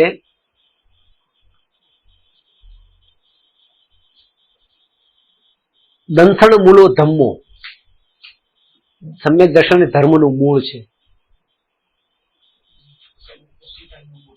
કારણ કે વૃક્ષ જે ઉગ્યું છે એ વૃક્ષ ટકી રહેવાનું કારણ એ મૂળ છે અને એ મૂળ વૃક્ષથી પણ કોઈ વૃક્ષના તો એવા હોય કે ડબલ 3 ગણા એટલા ફેલાયેલા હોય નીચે જમીનમાં. મૂળિયા એટલા સાઈડમાં બધી બાજુ ફેલાયેલા હોય એવા કે જેના આધારે આ વૃક્ષ ટક્યું હોય. તો સમ્યક દર્શનના બળ પર ચારિત્ર ટકે છે. અને બીજું એ કે ઝાડ જેના બળ પર ટક્યું હોય છે એ દેખવામાં નથી આવતું, ઝાડ જ દેખવામાં આવે છે. એટલે કોઈ પણ જીવનું ચારિત્ર દેખી શકાય છે, એની શ્રદ્ધા અંદર હોય છે, દેખી ન શકાય. એ અંદર હોય છે, મૂળની જેમ છુપાયેલી હોય છે, એ બહાર ન આવી શકે. તમને આ સંસાર ક્ષણિક છે એની શ્રદ્ધા થઈ મને ખબર નથી, પણ આ સંસારને તમે છોડ્યો એ બહાર દેખાય છે. ચારિત્ર દેખી શકાય છે, શ્રદ્ધા દેખી નથી શકાતી. અને એના ફળમાં પછી આ મોક્ષ રૂપી ફળ મળે છે. અને જ્યારે ફળ ઉગે છે ત્યારે એમાં બીજ હોય છે પાછું નવા માટેનું. એ પણ ખાસ છે. જ્યારે ફળ ઉગ્યું છે ત્યારે નવું વૃક્ષ ઉગે એનું બીજ એની અંદર જ હોય છે, એની સાથે જ હોય છે. અને એ જ છે કે જે સમયે મોક્ષ થાય ત્યારે નવું બીજ ઉભું થાય છે. એટલે એક નિગોદિયો બહાર નીકળે છે જ્યારે એક મોક્ષે જાય છે, એની સાથે જ છે. 6 મહિના 8 સમયમાં 608 જીવ મોક્ષે જાય છે. એ પણ છે.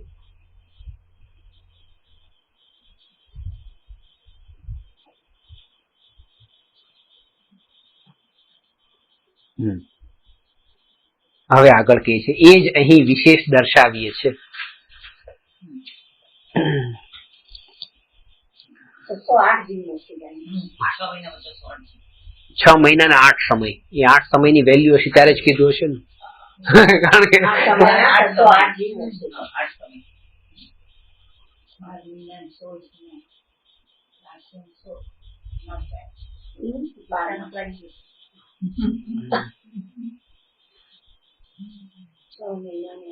આપણે 12 મહિને હિસાબ કરવા વાળા, વર્ષનું એકાઉન્ટ હોય ને એટલે 12 મહિના 12 મહિના 16 મહિના 16 મહિના.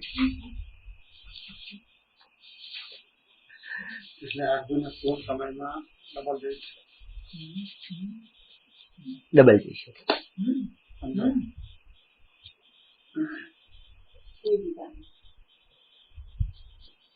કોઈ જીવ પહેલા તો મોટી પ્રતિજ્ઞા ધારણ કરી બેસે છે.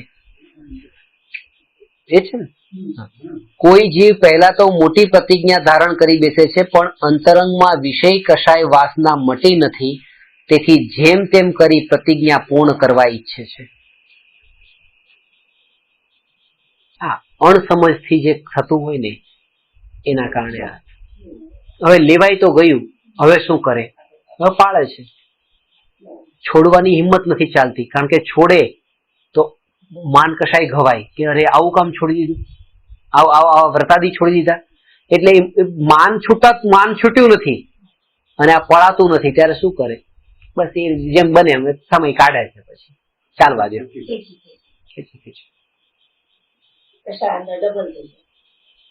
જયારે આ પ્રકરણ ચાલતું હોય, મારા સાહેબ કેટલાય મારા સાહેબ સાથે ચર્ચા પર્સનલી કરતો, 1 2 નહીં 3 આંકડાની સંખ્યા તમને બતાવું એટલા મહારાજ સાહેબે મને કીધું છે. જો અત્યારે મારી પાસે આ વિકલ્પ ઓપ્શન હોય, રહેવાનું, ખાવા પીવાનું અને આખી જિંદગીની સિક્યુરિટી મળતી હોય ને આ સાધના કરવા મળતી હોય, અમે કરવા તૈયાર છીએ. કારણ કે હવે અમારી સ્થિતિ એવી જ, કામ ધંધો કરી શકતા નથી. હવે અમે આ બધું ઘર સંસાર વસાવી શકતા નથી, પણ હવે અમને લાગે છે કે આ કરવા જેવું છે, છોડવાની તૈયારી છોડવું છે, પણ આ મળતું નથી. હવે આ અમારું આ ચાલે છે ને, 2 ટાઈમનું રહેવાનું, ખાવા પીવાનું બધું સરસ જેમ ચાલે છે એમ ચાલવા દઈએ છે. હવે શું કરવાનું? આ બાળ દીક્ષાનું પરિણામ આવું પણ આવે છે. જે કામ વિકાર ભાવ ઉત્પન્ન થાય ને, અમુક એ જે નાની ઉંમરે ભાવ હોય નહીં, એ જે ભાવ ઉત્પન્ન થયા રેવાતું નથી, હવે શું કરે? ત્યારે પછી દીક્ષા તૂટે છે. એટલે કે છે કે એક વખત સમજણ પૂર્વકની જો દીક્ષા હશે ને, બધા કુંદકુંદાચાર્ય નથી હોતા, સંસ્કાર નાખી નાખ્યા હોય કે 11 વર્ષની ઉંમરમાં એ દીક્ષા લઈ કયા બોલ. સાચી વાત છે. એટલે આ બહુ ઉતાવળ નહીં કરી બેસવી, ભાવુક નહીં થઈ જવાનું. તમે માંસની પ્રતિજ્ઞા લીધી છે, માંસ નહીં ખાવ, પ્રતિજ્ઞા લઈ લીધી, પ્રોમિસ કર્યું કે ના અમે પ્રતિજ્ઞા તો ક્યાં લીધી છે, જેને નથી ખાધું નથી ક્યારે, નક્કી છે મનમાં, પણ પ્રતિજ્ઞા નથી લીધી ને ભગવાનની પાસે. ના, પ્રતિજ્ઞા નથી લેવી પડે, લેવી જોઈએ. અહીંયા આગળ તમને બધી વાત આવશે, લેવી જોઈએ. તમે જીવનભર ખાવા જ નથી ને, પાક્કું છે ત્યાં પાક્કું છે તો લઈ લઈએ. ઠીક છે, અમે કાલ સવારે જઈને લઈ લઈએ, હમણાં બોલી દેશે. સાંભળો, પછી નોનવેજ વાળી પ્લેટમાં ખાવાના છે ને 5 સ્ટારમાં, કે જેમાં નોનવેજ કોઈ ખાધું ને તમે ખાવાના હો તો નહીં લેતા, કારણ કે એમાં પાછા બધા દોષે આવે છે પાછા. જેને પ્રતિજ્ઞા, હા સારું, પણ જે એ કીધું કે જિંદગીભર ખાવા નથી ને તો લઈ લો, તરત થઈ ગયું ને ભાવું, લઈ લઈએ તો એમાં શું થઈ ગયું. અને પછી જયારે ખબર પડી કે આમાં તો આવું પણ હોય તો એના ના હવે શું કરવું, અમે તો લઈ લીધી. ઠીક છે, જેમ ચાલે એમ ચાલવા દો. આ સ્થિતિ આના જેવી છે કે ભાવુક થઈને એ વખતે લઈ લે છે, આ દીક્ષા સુધી પહોંચી જાય છે ભાવુક થઈને. સમજથી જો હોય તો એ ટકે છે, નહીં તો પેલો ક્ષણિકના લક્ષ્ય જ ક્ષણિકનો બોધ થાય. પ્રતિજ્ઞા લે પછી વેજ નોનવેજ મિક્સમાં ન જમવા દે, બરાબર. પછી બીજા પણ આ ખાલી એટલાથી કામ નથી પતતું, બીજા પણ ઘણા છે એનાથી.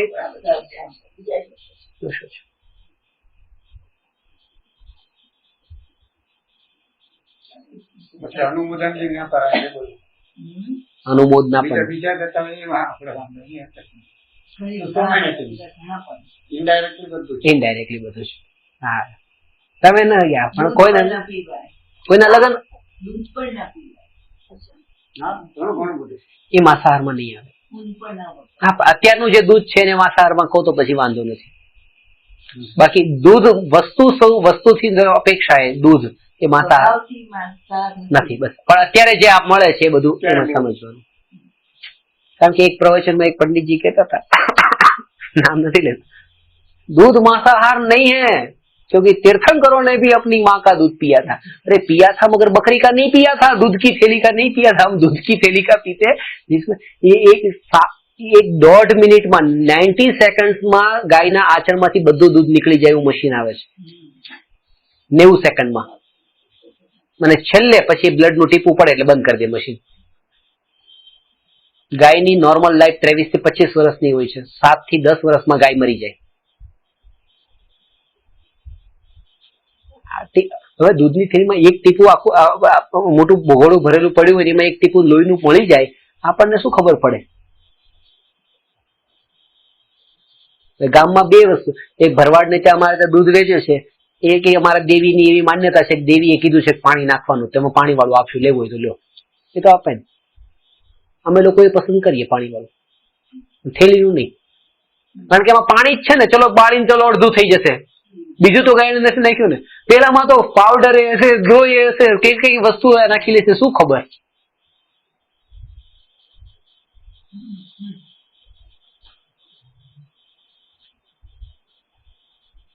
માછી ફિશ આપણે નથી ખાતા ને, ના ના આમ નથી ખાતા. ગ્રાન્ટોડની ભાજી ગળીના ટમેટા તો ખાવ છો ને. ટમેટાને રોપતી વખતે એના અંદર ફિશના પણ જીન્સ અંદર મિક્સ કરે છે જેથી કરીને એની ચામડી જાડી બને.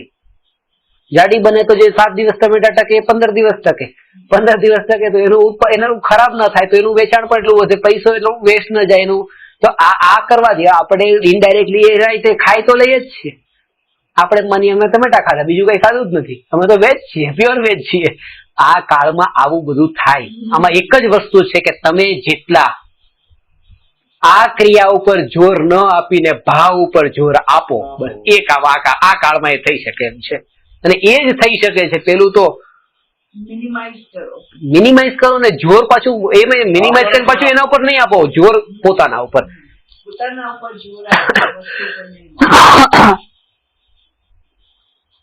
કારણ કે એમાં પાછા વિકલ્પોની પાછામાં કે ચલો થેલી નહીં પણ ભરવાડ ને ત્યાંથી પણ એ આપે છે રબારીનું ને એવા પાણી વાળું, ચલો એ આપણે એટલું કરી શકીએ છીએ, આટલો કંટ્રોલ કરી શકીએ છીએ. પણ એ તે ધ્યેય નથી, એ પરિણામોમાં નહીં લઈ ગયા. પરિણામ ઉપર આવો પોતાના.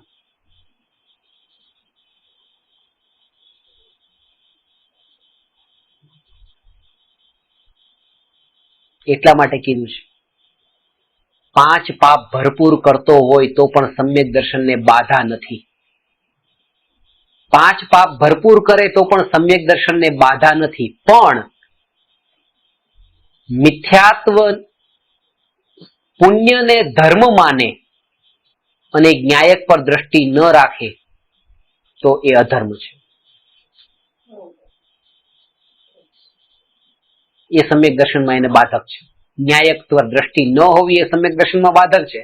5 પાપ કરે એ બાધક નથી. એ ચારિત્રની નબળાઈ છે, પેલી દ્રષ્ટિની નબળાઈ છે.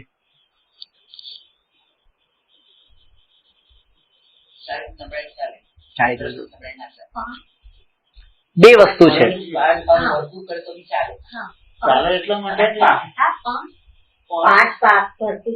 પણ ન્યાયક પરથી દ્રષ્ટિ ન હટાવે.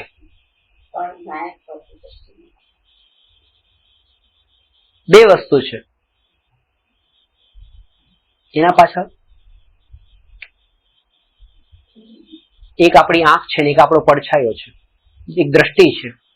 અને આ પડછાયો છે ને એ પડછાયાને આપણે ફેરવવાનું નથી, એ ચારિત્ર ઓટોમેટિક આવે છે. પેલું આ આપણા હાથમાં છે, દ્રષ્ટિ આપણા હાથમાં છે, આ ચારિત્ર સહજ આવશે. કારણ કે ચારિત્ર આપણે જયારે તડકામાં ઉભા હોઈએ ત્યારે આપણને આમ જ માનીએ છીએ કે હું ઉભો છું એટલે આ પડછાયો છે. આપણે ચારિત્રનું કરતા પણ કરતા કે મારા કારણે ચારિત્ર છે. ચારિત્ર આપણા કારણે હોતું જ નથી.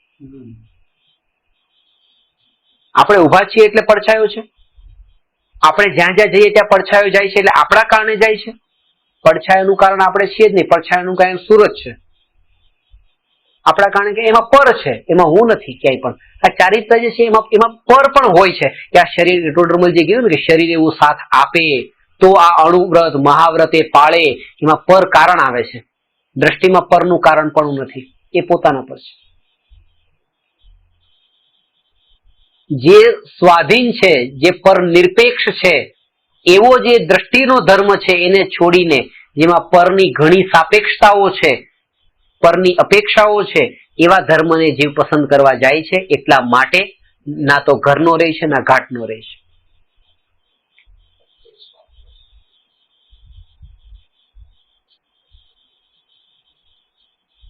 અને આ વાત કોઈને કહેવા નહીં જતા, તમારા માટે સમજી લેજો કે ભાઈ આ ચારિત્ર કરતા, કારણ કે સામાવાળા તમને જે તમે સમજવા માટેનો આ ધર્મ છે, આ કોઈને કહેવાનો ધર્મ નથી.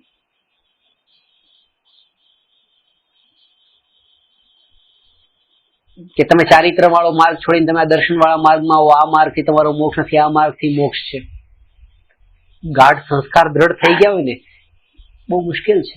તમે એને કહેશો તમારા બધા વચન નિરર્થક છે.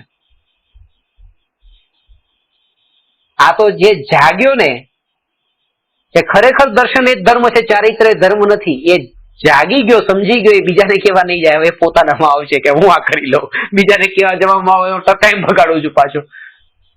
ચારિત્ર ધર્મ નથી, દર્શન એ ધર્મ છે.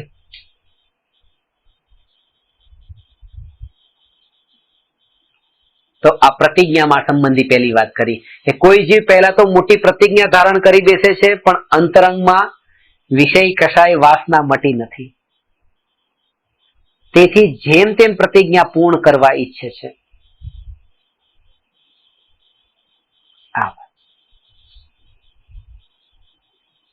ત્યાં તે પ્રતિજ્ઞાથી પરિણામ દુખી થાય છે. જેમ કોઈ ઘણા ઉપવાસ આદરી બેઠા પછી પીડાથી દુખી થતો રોગીની માફક કાળ ગુમાવે છે પણ ધર્મ સાધન કરતો નથી, તો પ્રથમ જ સાધી શકાય તેટલી જ પ્રતિજ્ઞા કેમ ન લઈએ? આ વાતને અનુલક્ષીને જ તે મેં તમને ગયા અઠવાડિયા 1-2 અઠવાડિયા પહેલા વાત કરી હતી કે માનો કે કોઈ વિદ્વાનથી આ પર્યુષણના દિવસમાં લીલોતરીનો ત્યાગ ન થઈ શકતો એ શરીર એવું હોય તો બસ એ રીતે વિકલ્પોમાં વધારે પડવું નથી, કોઈ પણ XYZ, પણ વિકલ્પો મારે પડવું નથી. મારું સ્વભાવનું ચિંતન જો આ લીલોતરી ખાઈને થઈ જતું બસ મારે એના પર જોર આપવું છે. પેલું તો પછી બી નીકળી જશે ચારિત્રનું એવું છે. પણ જેને જેને એની તૈયારી હોય, પાછું કોને આ એ જ કરી શકે જેને એનું માન ન પોષવું હોય. કેવું માન? કે હું તમે ક્રિટિસાઇઝ કરીને કે જો આ પર્યુષણમાં લીલોતરી ખાય, આ શબ્દોને પણ જેને ઇગ્નોર કરવાની તૈયારી હોય, મારે આઈ ડોન્ટ કેર, મારે મારા પરિણામને જોવા છે, એ જીવત તે આ કરી શકશે. કારણ કે આ કામ એ કરવું એટલું સહેલું નથી, કારણ કે પેલું માન આટલું મળતું હોય, આવો જીવ આવું કરે છે, એ છોડવાની તૈયારી જોઈએ પાછી. બે વસ્તુ છે, કોઈ તો આવા મનોબળના મક્કમ રાખીને એ લીલોતરી ખાઈ લેતા હોય અને કોઈ સ્વચ્છંદી બનીને ખાઈ લે, જેને જે કેવું કે મારે શું ખાવી છે. એમાં બે વસ્તુ છે. એટલે લક્ષ્ય ન્યાયકનું રહેતું હોય અને આ જો કાર્ય થતા હોય તો એના કારણે એટલું નર્વસ થવાની જરૂર નથી અને કોઈનું એ જોવાની પણ જરૂર નથી. આ દ્રષ્ટાંત એટલા માટે આપું છું કે ક્યારેક તમારા જીવનમાં આવો પ્રસંગ બને એના માટે. પણ આપણાથી પડાતું તો પાણી પોતાનું પરિણામ બગાડતો હોય તો દીક્ષા લઈ લો, બગાડતા હોય. ના હા પડાતું દીક્ષા લઈ લો, અચ્છા એની ના નથી. જો એ સ્થિતિમાં આવો તો કરો, બહુ ઉત્તમ છે. પણ આ તો એ છે કે પહેલું કામ જે કરવાનું છે છૂટી જાય છે, બાકીના કામ જે પછી કરવા જેવા પેલા કરીએ છીએ.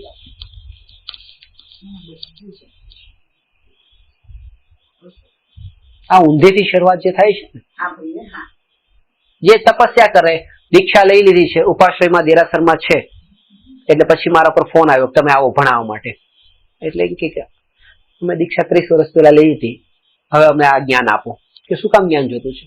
સમ્યક દર્શન પ્રગટ કરવું છે. બસ 30 વર્ષથી દીક્ષા પાડી, અમે ચારિત્રમાં આવી ગયા, હવે અમને જ્ઞાન આપો. કેમ? કે સમ્યક દર્શન જોતું છે. જે સમ્યક દર્શન પેલા હોય, સમ્યક જ્ઞાન પછી ને સમ્યક ચારિત્ર પછી, અને ક્રમ ઊંધો. દીક્ષા લઈ લીધી, ચારિત્ર પછી કે હવે જ્ઞાન આપો, કારણ કે અમારે સમ્યક દર્શન પામવું છે. આ ક્રમ ખોટો છે. અમે ચારિત્ર અંગીકાર કર્યું નથી. આ જ્ઞાન તે આત્મજ્ઞાન નથી. સમ્યક દર્શન વિના જ્ઞાન ને ચારિત્ર હોતા નથી.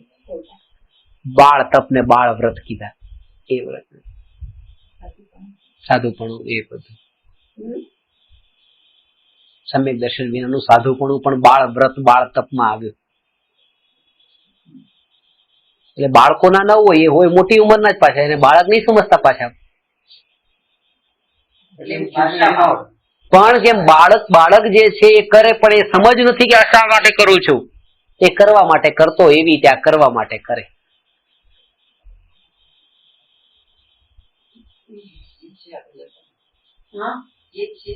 ત્યાં પણ તમને એક વાત એ બતાવું કે જ્ઞાની આ યુદ્ધ કરે ત્યારે પણ એ દ્રષ્ટિ પર તરફથી હટેલી છે. પર તરફથી હટેલાનો મતલબ એ, બસ પર તરફથી હટેલાનો મતલબ એ કે ત્યારે પણ હું આ યુદ્ધ કરવા જાઉં ને આ બધાને કેવું લાગશે કે આ જ્ઞાની છે યુદ્ધ કરે છે.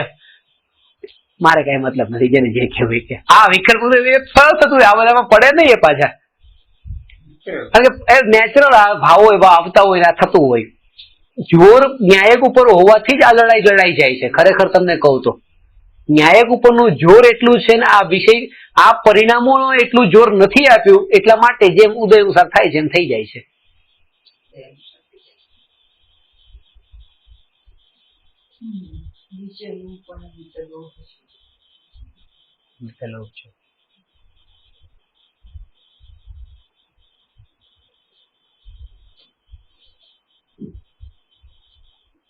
બરાબર છે. પરિણામ દુઃખી થાય છે. જેમ કોઈ ઘણા ઉપવાસ આદરી બેઠા પછી પીડાથી દુઃખી થતો રોગીની માફક કાળ ગુમાવે છે, પણ ધર્મ સાધન કરતો નથી.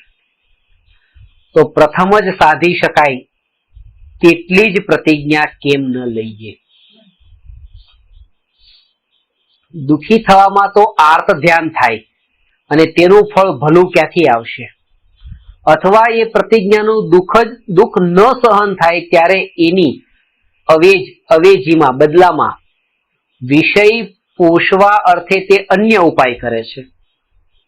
જેમ કે તરસ લાગે ત્યારે પાણી તો ન પીવે, પણ અન્ય અનેક પ્રકારના શીતલ ઉપચાર કરે છે. આ વાત હું જો પચખાંડ લઈ લેત રાત્રિ ભોજનના ત્યાગનું તો હું ખાત તો નહીં, પછી હું એ ચોકલેટ કે રાત્રે આ પિસ્તા કે બદામ ન ખાત, પણ ટાઈગર બામનું માલિશ કરે એટલે એક ઉપચાર ન કરે પણ આ ઉપચાર તો કરી જ નાખે પાછું. કારણ કે પેલું પચખાણ છે એટલે અંદર નાખવાનું નથી, પણ અહીંયા ગયો અંદર આ અંદર ક્યાં જાય છે પણ એને ખબર નથી અહીંયા બધે છિદ્ર છે. બસ એ પણ એક જડતા છે કે મારે મોઢામાં નથી નાખવું, બસ એ જડતા, એ પણ જડતા છે. અને એ જ કારણ છે કે જે મેં તમને સિદ્ધાંત બતાવ્યો છે સમ્યક દ્રષ્ટિ, એ રાત્રિ ભોજન ત્યાગ 5મા ગુણસ્થાનમાં અણુવ્રતમાં આવે છે.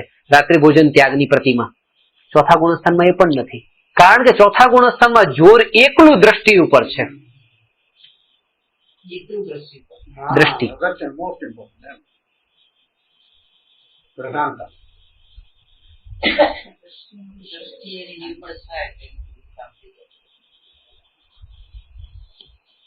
અત્યારે પગ ઉપર છે માથું નીચે છે, દ્રષ્ટિને છેલ્લે રાખી છે, પગ જે ચારિત્ર એને ઉપર, એને પહેલા પ્રાયોરિટી આપી દીધી, ઊંધા પગે ચાલીએ છે. હવે એ કહે છે કે તરસ લાગે ત્યારે પાણી તો ન પીવે પણ અન્ય અનેક પ્રકારના શીતલ ઉપચાર કરે છે. વા ઘી તો છોડે પણ અન્ય સ્નિગ્ધ વસ્તુ ઉપાય કરીને પણ ભક્ષણ કરે, એ પ્રમાણે અન્ય પણ જાણવું. આ વાત કરે ને, એકને છોડે પણ બીજાને પોષે. એટલે આ તીખું નહીં ખાવ, મરચું નહીં ખાવ, પણ મરી 50 નાખી દીધા એટલે તીખું થઈ ગયું. મરચું નહીં નાખવું આંબીલમાં, મીઠું મરચું ના હોય પણ એ હોય, હા એ હોય. આ પરિણામો ઉપર એને એટલી ચોકસાઈ રાખી છે, એટલું ત્યાં પણ મહત્વ આપ્યું છે. અહીંયા વાત એક જ બતાવે છે કે મહત્વ એને નહીં આપી દો. મહત્વ પાછું પરિણામોને આપો, છેલ્લે છેલ્લે ફરી ફરીને પાછા પરિણામો ઉપર જ આવો. જે પરિણામોમાં જે અત્યારે સ્થિર થયો છે એને શું વિસ્મૃત થઈ જાય છે, પર વિસ્મૃત થઈ જાય છે. તમે કોના ઘરમાં બેઠા છો એ વિકલ્પ તમને જો રહ્યો એનો મતલબ કે હજી તમે પરમાર્યા, ત્યાં દ્રષ્ટિ સ્વ તરફ નહીં આવી. તમે કોના ઘરમાં બેઠા છો, આવા કોના ઘરમાં બેઠા છો એ વિકલ્પ જ્યાં ઉભો થયો ત્યાં દ્રષ્ટિ પર તરફ ગઈ, કારણ કે એમાં શરીર આવ્યું, આ બેસનાર શરીર. આત્મા બેસતો ઉભતો ઉભો એવો નથી. એ તો બસ ગોળ ક્યારેય ઉભેલો ને ગોળ ક્યારેય બેઠેલો ન હોય, ગોળ તો મીઠો હોય. આત્મા જ્ઞાન સ્વભાવી હોય. આ બેઠેલો ને ઉભેલો આ શરીરના કારણે જયારે એ વિકલ્પ ઉભો થયો કે હું આમના ઘરમાં બેઠો છું, અથવા હું બેઠો છું, અથવા હું પૂર્વ દિશા તરફ છું કે પશ્ચિમ તરફ છું, દિશાનો પણ વિકલ્પ ઉઠ્યો, ત્યાં સ્વભાવ નથી. ગોળ ક્યારે પૂર્વ પશ્ચિમ તરફ નથી હોતો, ગોળ મીઠો હોય છે, એકલો સ્વભાવ. આ બધા વિકલ્પો પર સંબંધી વિકલ્પ ટળવાનો મતલબ આ બધા વિકલ્પ ટળવા.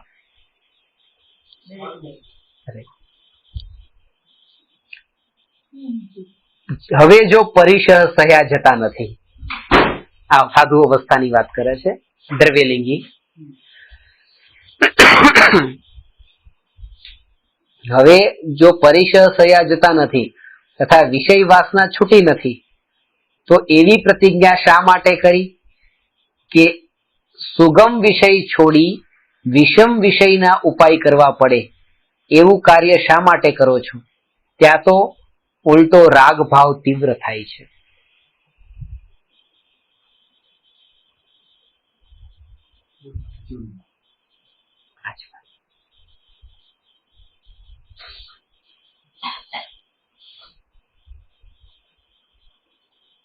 આ જે થાય છે ને આના કારણે એમ કે ઉલટો રાગ ભાવ તીવ્ર થાય છે. અત્યારે ઘરમાં છીએ, ગરમી લાગે છે, પંખો ચાલુ કરીને બેઠા, પંખો ચાલુ ન હોય ત્યારે પરસેવો થાય, વારંવાર ઉપયોગ એના તરફ જાય, એ જે ઉપયોગ જેટલો અહીંયા સાંભળવામાં રહેતું તો એમાં પણ નથી રહેતું,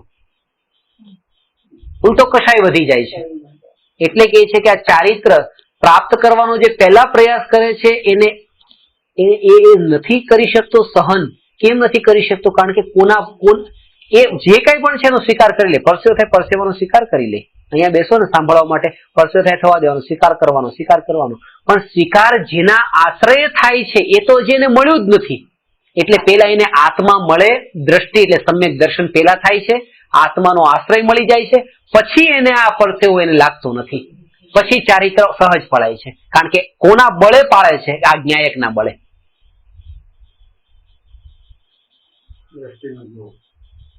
આ મને થતું નથી, અહીંયા કપાય છે, મને કપાતું નથી, પણ હું કોણ એ તો અનુભવમાં આવ્યું નથી, તો આશ્રય કોનો લેશે? જયારે કપાશે ત્યારે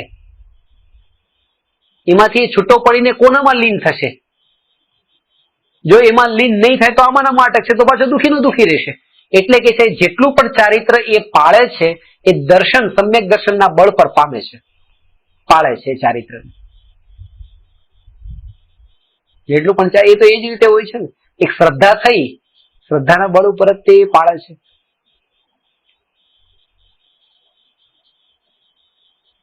કાલ સવાર સુધી જે છોકરી બીજાને ત્યાં કામ કરવા જતી હતી, નોકરી કરતી હતી, પણ કોઈ એવા કરોડપતિને પરણ્યા પછી એનું જે ચારિત્ર પલટાય છે શ્રદ્ધાના બળ ઉપર જ પલટાય છે. શ્રદ્ધા થઈ કે હવે હું કરોડપતિની, પતિની પત્ની, એમ જે લગ્ન પહેલા થોડા દિવસ પહેલાની જ વાત છે. કોઈની ગાડીને પોતું મારતી હતી, ગાડી સાફ કરતી હતી, હવે કે છે ચલો ડ્રાઈવર ગાડી નીકાળો. આ કોના બળ ઉપર? આ શ્રદ્ધાના બળ પર ચારિત્ર પલટાણું. આ બોલવાનું, ચાલવાનું, બેસવું, ઉઠવું, આની પાછળ એક જ આધાર હોય છે, શ્રદ્ધા.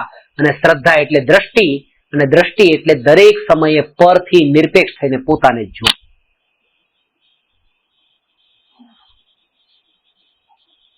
આને ચકાસતા જજો. જયારે હું બોલતો જાઉં ત્યારે વચ્ચે વચ્ચે પોતાનામાં જજો. બસ ખાસ વાત એ છે. કારણ કે ઘણી વખત લખવામાં જતા રહેતો કે પોતાનામાં જે ટાઈમે જવા જેવું હોય એ ટાઈમે ચૂકી જવાય છે. એટલે પપ્પા નથી લખતા ને, એ સારું. એ વખતે અંદર જે અંદરમાં સ્પર્શના થઈ જવી જોઈએ ને, એ સ્પર્શના થઈ જાય. એટલે અત્યારે તો સાંભળી જ લો. બધું યાદ તો બધું બહુ રહે છે.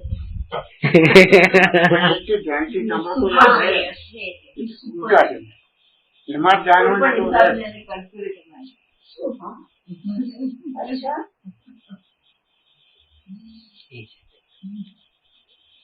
એક ઉતરેલું એ ખરું ઉતર્યું છે. આ બધું આ ક્યારેક અત્યારે લખી લીધું આ પાક્કું છે, પણ બીજી વાર વાંચો નહીં એની ગેરંટી નથી. ગેરંટી નથી.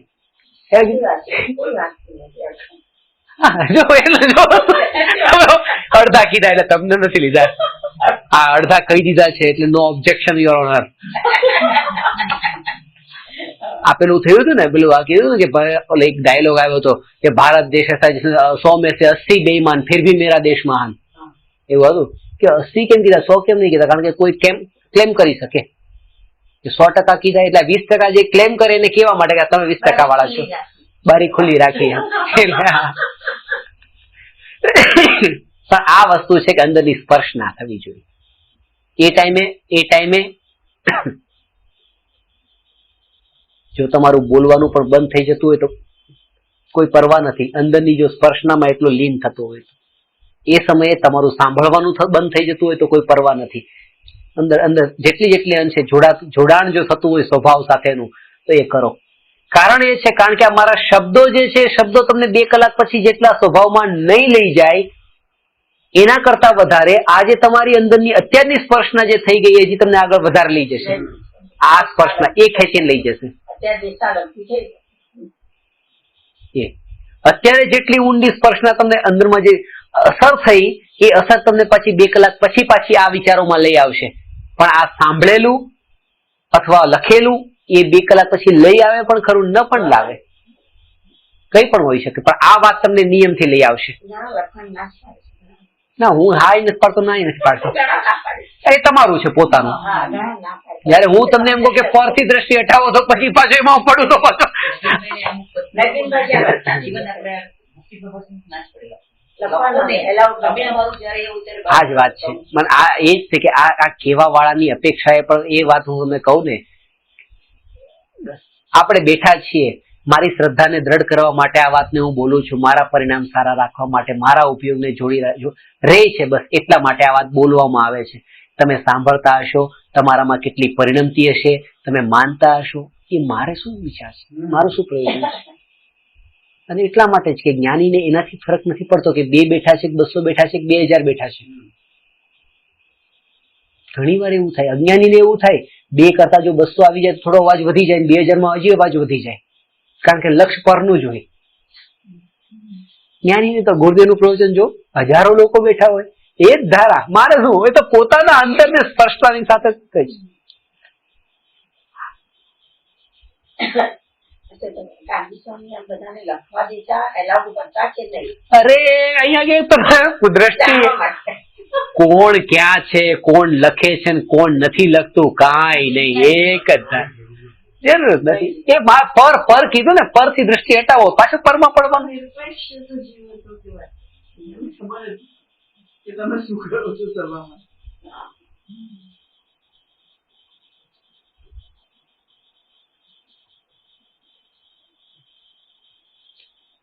એ જ સમ્યક દર્શનને પ્રાપ્ત કરવામાં અટકાવનારું આ જ એક કારણ બની જાય છે પછી, કે પોતે પ્રવચન આપે છે પણ તમારા હાથમાં જો આ સેલ વાળી ઘડિયાળ હશે, મને પછી પગે નહીં લાગવાનું, અપશ્યમાં નહીં આવવાનું. કોને પહેરી ન પહેરી મેં વાત છોડી દીધો, મારે શું પ્રયોજન? જેને પહેરી ન પહેરી પ્રયોજન મારે શું? પહેલી દ્રષ્ટિ હોય કે આમાંથી કેટલાય ઘડિયાળ હાથમાં પહેરી છે, કેટલાય નથી પહેરી, તરત ધ્યાન ત્યાં જાય. આ દ્રષ્ટિ જે છે ને એ જીવને સમ્યક દર્શન નથી પામવા દેતી, પર તરફ ખેંચીને લઈ જાય છે ને, એટલા માટે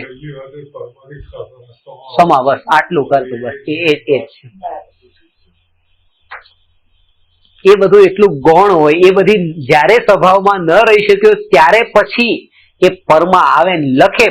જ્ઞાનીઓએ કોઈને મોઢે પર્સનલી 1 by 1 એવી રીતે નથી કીધું તમે આ નહીં કરો, કારણ કે આમાં પડવા જેવું નથી, આ બધાને છંછેડવા જેવું નથી, લખીને મૂકીને આગળ નીકળી ગયા. આ કોઈને કહેવા જેવું નથી. હા શહેરમાં આવે જ ક્યાં? આવે જ ના.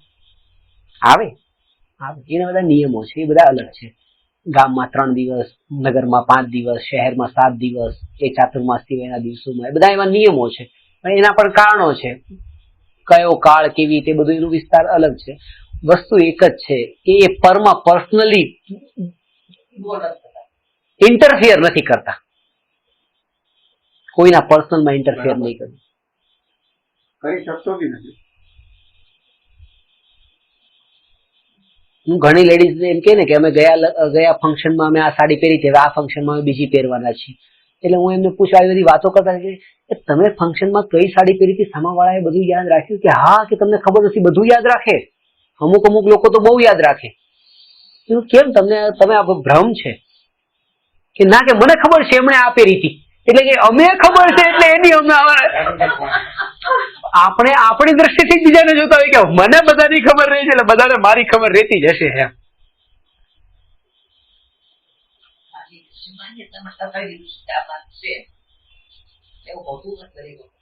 અને એ વ્યક્તિ પછી એ ફરક જયારે આપણે પછી પાર્ટીમાં જઈને ત્યારે પર ઉપર દ્રષ્ટિ છે ને, એટલા માટે તે અહીંયા જેટલા પણ શણગાર થાય છે પર વચ્ચે આવે છે એટલે જ થાય છે ને. એને જે વિચારવું એ વિચારે, હું બસ તો પછી એ થતું પણ નથી.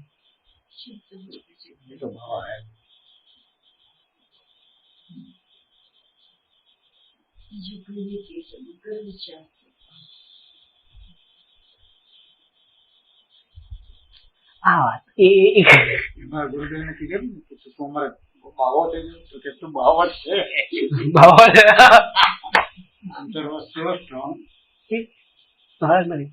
મને તમે છે ને થોડા વર્ષો પહેલા મમ્મા એ વાત કરી કે હું એક કહેતો કે મારે કોઈ સારી એવી બેગ રાખવી છે, ક્યાંય પણ જાઓ ને એમ સારી 500-1000 રૂપિયાની તો હોય કે આ ઘરે તમારા આ બધો ભ્રમ છે, તમને ખબર નહીં. પપ્પાએ ત્યાં પ્લાસ્ટિકની થેલી લઈને ક્યારેક નીકળી જાય કઈ વસ્તુ, તો આપણે શું મતલબ છે કે સારો બેગ પોતાની પાસે હોવો જોઈએ? લોકોને જે વિચારવું એ વિચારે. પ્લાસ્ટિકની આવી થેલીમાં લઈને નીકળી ગયા, ચલો જે વસ્તુ લઈને જવાની. એમ કે તમે આ વિકલ્પ છોડી દો કે તમે આવા મોટા લોકોના ઘરે જાઓ છો, તમારી પાસે સારી એવી બેગ હોવી જોઈએ, એમ કે તો કેવું લાગે, હું કેમ કે છોડો. પણ ત્યાં એક વસ્તુ છે કે ભલે પ્લાસ્ટિકની થેલી હોય પણ અંદરમાં એક પ્રતીતિ છે કે હું કોણ છું. ખજાનો અંદરનો બધો યાદ છે. અને જ્ઞાનીને એકલું અંતર હોય છે કે એ ન્યાયકનો ખજાનો જે છે ને એના બળ પર થેલી રાખવામાં કોઈ વાંધો નથી. અને અહીંયા કે પોતાનો કરોડોનો ખજાનો છે એના બળ પર થેલી રાખવા વાંધો નથી. પ્રયોજનભૂત વસ્તુ છે આપણી. બસ એ છે, બસ વાત એ છે, પ્રયોજનભૂત વસ્તુ છે.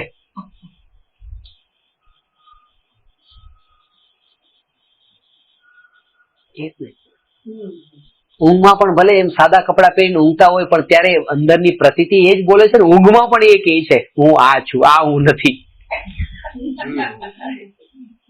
આ હું નથી. એમ મેં એવું સાંભળ્યું છે વાણીઓ 1 લાખ રૂપિયા વધારે કમાય એટલે 1 થેગડું વધારે નાખે કપડા ઉપર. એટલે બતાવવાની જરૂર નથી એમ બીજાને, 1 થેગડું વધારે નાખે. પણ એ કરવાની જરૂર નથી, કારણ કે એ નિયમ થઈ ગયો તો ખબર પડે કે આટલા લાખ ભેગા કર્યા આણે, એમાં બહાર આવી ગયો, જેટલા થેગડા છે એમાં દેખાઈ ગયા ને. કઈ કરવાની જરૂર નથી, ચડાવવાની જરૂર નથી, કાઢવાની જરૂર નથી, જેમ છે તેમ રે. બસ વાત એ છે, એને ઇમ્પોર્ટન્સ નથી આપી દેવાનું. તમે કરોડો કમાણા, કરોડો ગુમાવ્યા, મળ્યા ગયા, એ વસ્તુની હોય. ગ્રહસ્થની ભૂમિકામાં આ બહારના સાધનોનું અવલંબન હોય એટલે પૈસો, આ તે, ખાવું પીવું, પહેરવા કપડા, આ તે બધી વસ્તુ. પણ ન્યાયકની બરાબરીમાં 3 લોકના વૈભવને ભેગો કરે તો એને મહિમા ન હોય. મહિમા પ્રાયોરિટી કોને આપી છે તમે? બધું છે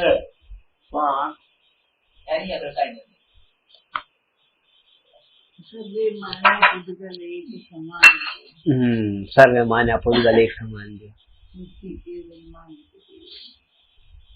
બરાબર છે. વિશેષ લેશું ટીક કરીને, કારણ કે છે ને એક કામ કરીએ, આ પ્રકરણ લઈ લઈએ, પછી છે ને હું તમને કહું ક્યાં સુધી લેવું. અથવા પ્રતિજ્ઞામાં દુઃખ થાય ત્યારે પરિણામ લગાવવા માટે કોઈ આલંબન વિચારે છે.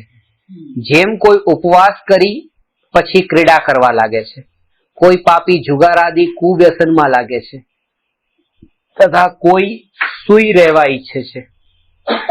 એ એમ જાણે છે કે કોઈ પણ પ્રકારથી વખત પૂરો કરવો. એ જ પ્રમાણે અન્ય પ્રતિજ્ઞામાં પણ સમજવું.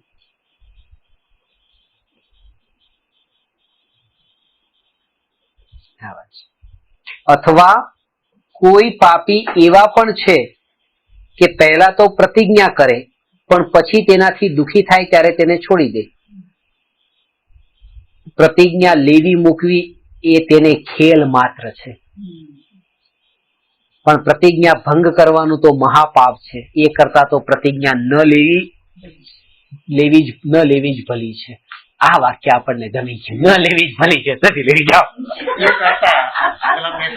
કારણ કે આને તો આ જ જોતું હતું કે ન લેવી જ ભલી છે કીધું ને, પણ એની પાછળનો આ આશય ગ્રહણ કરવાનો. ખરેખર આ વાક્યથી કેટલાય લોકો ઊંધું ગ્રહણ કરી લે છે કે ન લેવી જ ભલી છે, તો પછી ઠીક છે આપણે એને બરાબર જ છીએ, લેવા વાળા લોકો કરતા આપણે ભલા છીએ. પણ લેવા વાળા કરતા ભલા નથી. લઈને પ્રતિજ્ઞાને જે તુચ્છ એમને ગમે એને એટલું પ્રાયોરિટી નથી આપતા અને ભંગ કરી દે છે, એના કરતા ભલા છે. પણ આ લક્ષ્ય આ હોય કે ભંગ નથી થવા દેવી, એટલા માટે નથી લેવી. એમ નહીં કે ભોગવવાનો રસ છે પણ આગળ જઈને ટકે ન ટકે એટલા માટે જે દ્રઢતા નથી આવી એટલે નથી લેવી. હા, એ પણ વીકનેસ છે.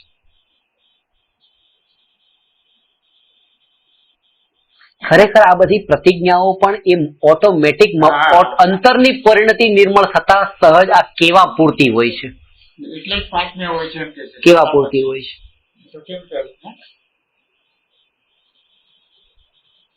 પરિગ્રહમાં મર્યાદા બાંધી તો આ નિયમમાં વ્રતમાં ચારિત્રમાં આવ્યા ને, એ નિયમ બાંધી દીધો કે આ દિશામાં આટલા કિલોમીટર, આ દિશામાં આટલા કિલોમીટરની આગળ હું નહીં જાઉં, મર્યાદા બાંધી દીધી. આ મર્યાદા આમ ક્રિયાથી નથી બાંધી, પણ અંદરમાં વિકલ્પો એટલા પર સંબંધી શાંત થયા કે હવે જવાના જ વિકલ્પ આવતા નથી, તો ગમન પણ ન થયું. ગમન ન થયું આ ચારિત્ર. ચારિત્ર ઉપવાસના દિવસે એ વેપાર આદિ ન કરે, આ નિયમ છે. એવું નહીં કે ઉપવાસ કરે ત્યાં વેપાર કરે. ઉપવાસના દિવસે વેપાર આદિ ન કરે. પણ જયારે એટલે કેમ ન કરે એનું કારણ કે ઉપવાસ જયારે કર્યો ત્યારે એ સ્વભાવમાં એટલો સ્થિર છે કે એને આવો વિકલ્પ જ નથી આવતો. એટલો સ્વભાવનો બસ.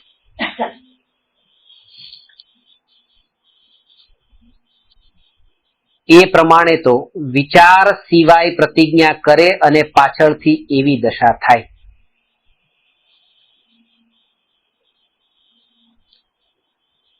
સમજાયું?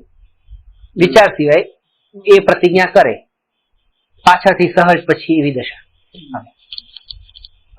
હવે જૈન ધર્મમાં પ્રતિજ્ઞા ન લેવા બદલ દંડ તો છે નહીં.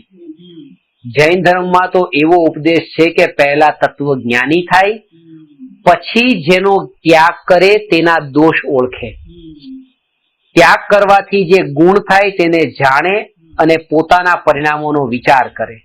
વર્તમાન પરિણામોના જ ભરોસે પ્રતિજ્ઞા ન કરી દેશે, પરંતુ ભવિષ્યમાં તેનો નિર્વાહ થતો જાણે તો પ્રતિજ્ઞા કરે. વળી શરીરની શક્તિ વા દ્રવ્ય ક્ષેત્ર કાળ ભાવાદિનો પણ વિચાર કરે. આ પ્રમાણે વિચાર કર્યા પછી પ્રતિજ્ઞા કરવી યોગ્ય છે, તે પણ એવી પ્રતિજ્ઞા કરવી કે જે પ્રતિજ્ઞા પ્રત્યે નિરાદર ભાવ ન થાય પણ ચડતા ભાવ રહે. એવી જૈન ધર્મની આમનાઈ છે. આમાં એક વાત એ સમજવા જેવી છે કે જયારે આપણે તત્વજ્ઞાન ઉપર જોર આપવાનું કીધું ને ત્યારે ખાસ વાત એ સમજવાની છે કે તત્વજ્ઞાનનો મતલબ આ વાંચન વિચાર નહીં. તત્વજ્ઞાન એટલે સ્વભાવની દ્રષ્ટિને સ્વની સ્પર્શના ત્રિકાળી ન્યાયિક આ તત્વજ્ઞાન છે. આ વાંચન એ તત્વજ્ઞાન નહીં. તો એ એક જ થયું. કૃપાળુ દેવે પેલાને ક્રિયાજળ કીધો અને શુષ્ક જ્ઞાની કીધો. પણ અહીંયાનો અર્થ એ છે કે તત્વજ્ઞાની થાય એટલે કે અંદરમાં એ જાગૃતિ એના અંદર એ જાગૃત થઈ જાય. જાગૃત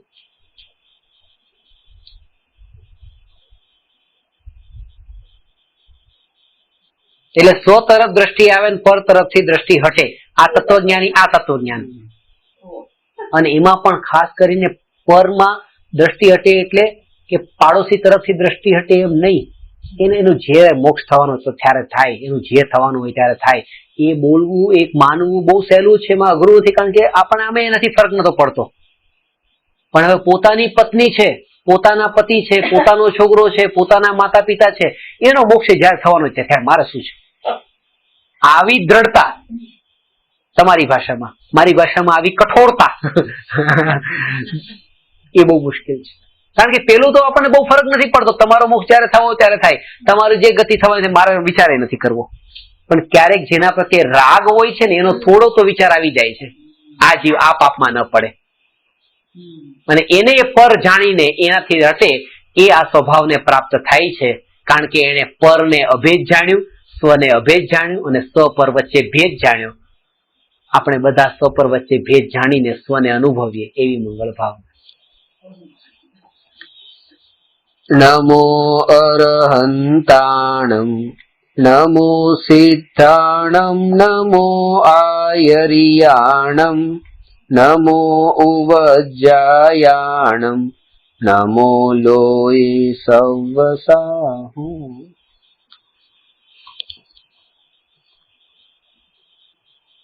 છેલ્લું સેન્ટેન્સ બહુ અગત્યનું છે.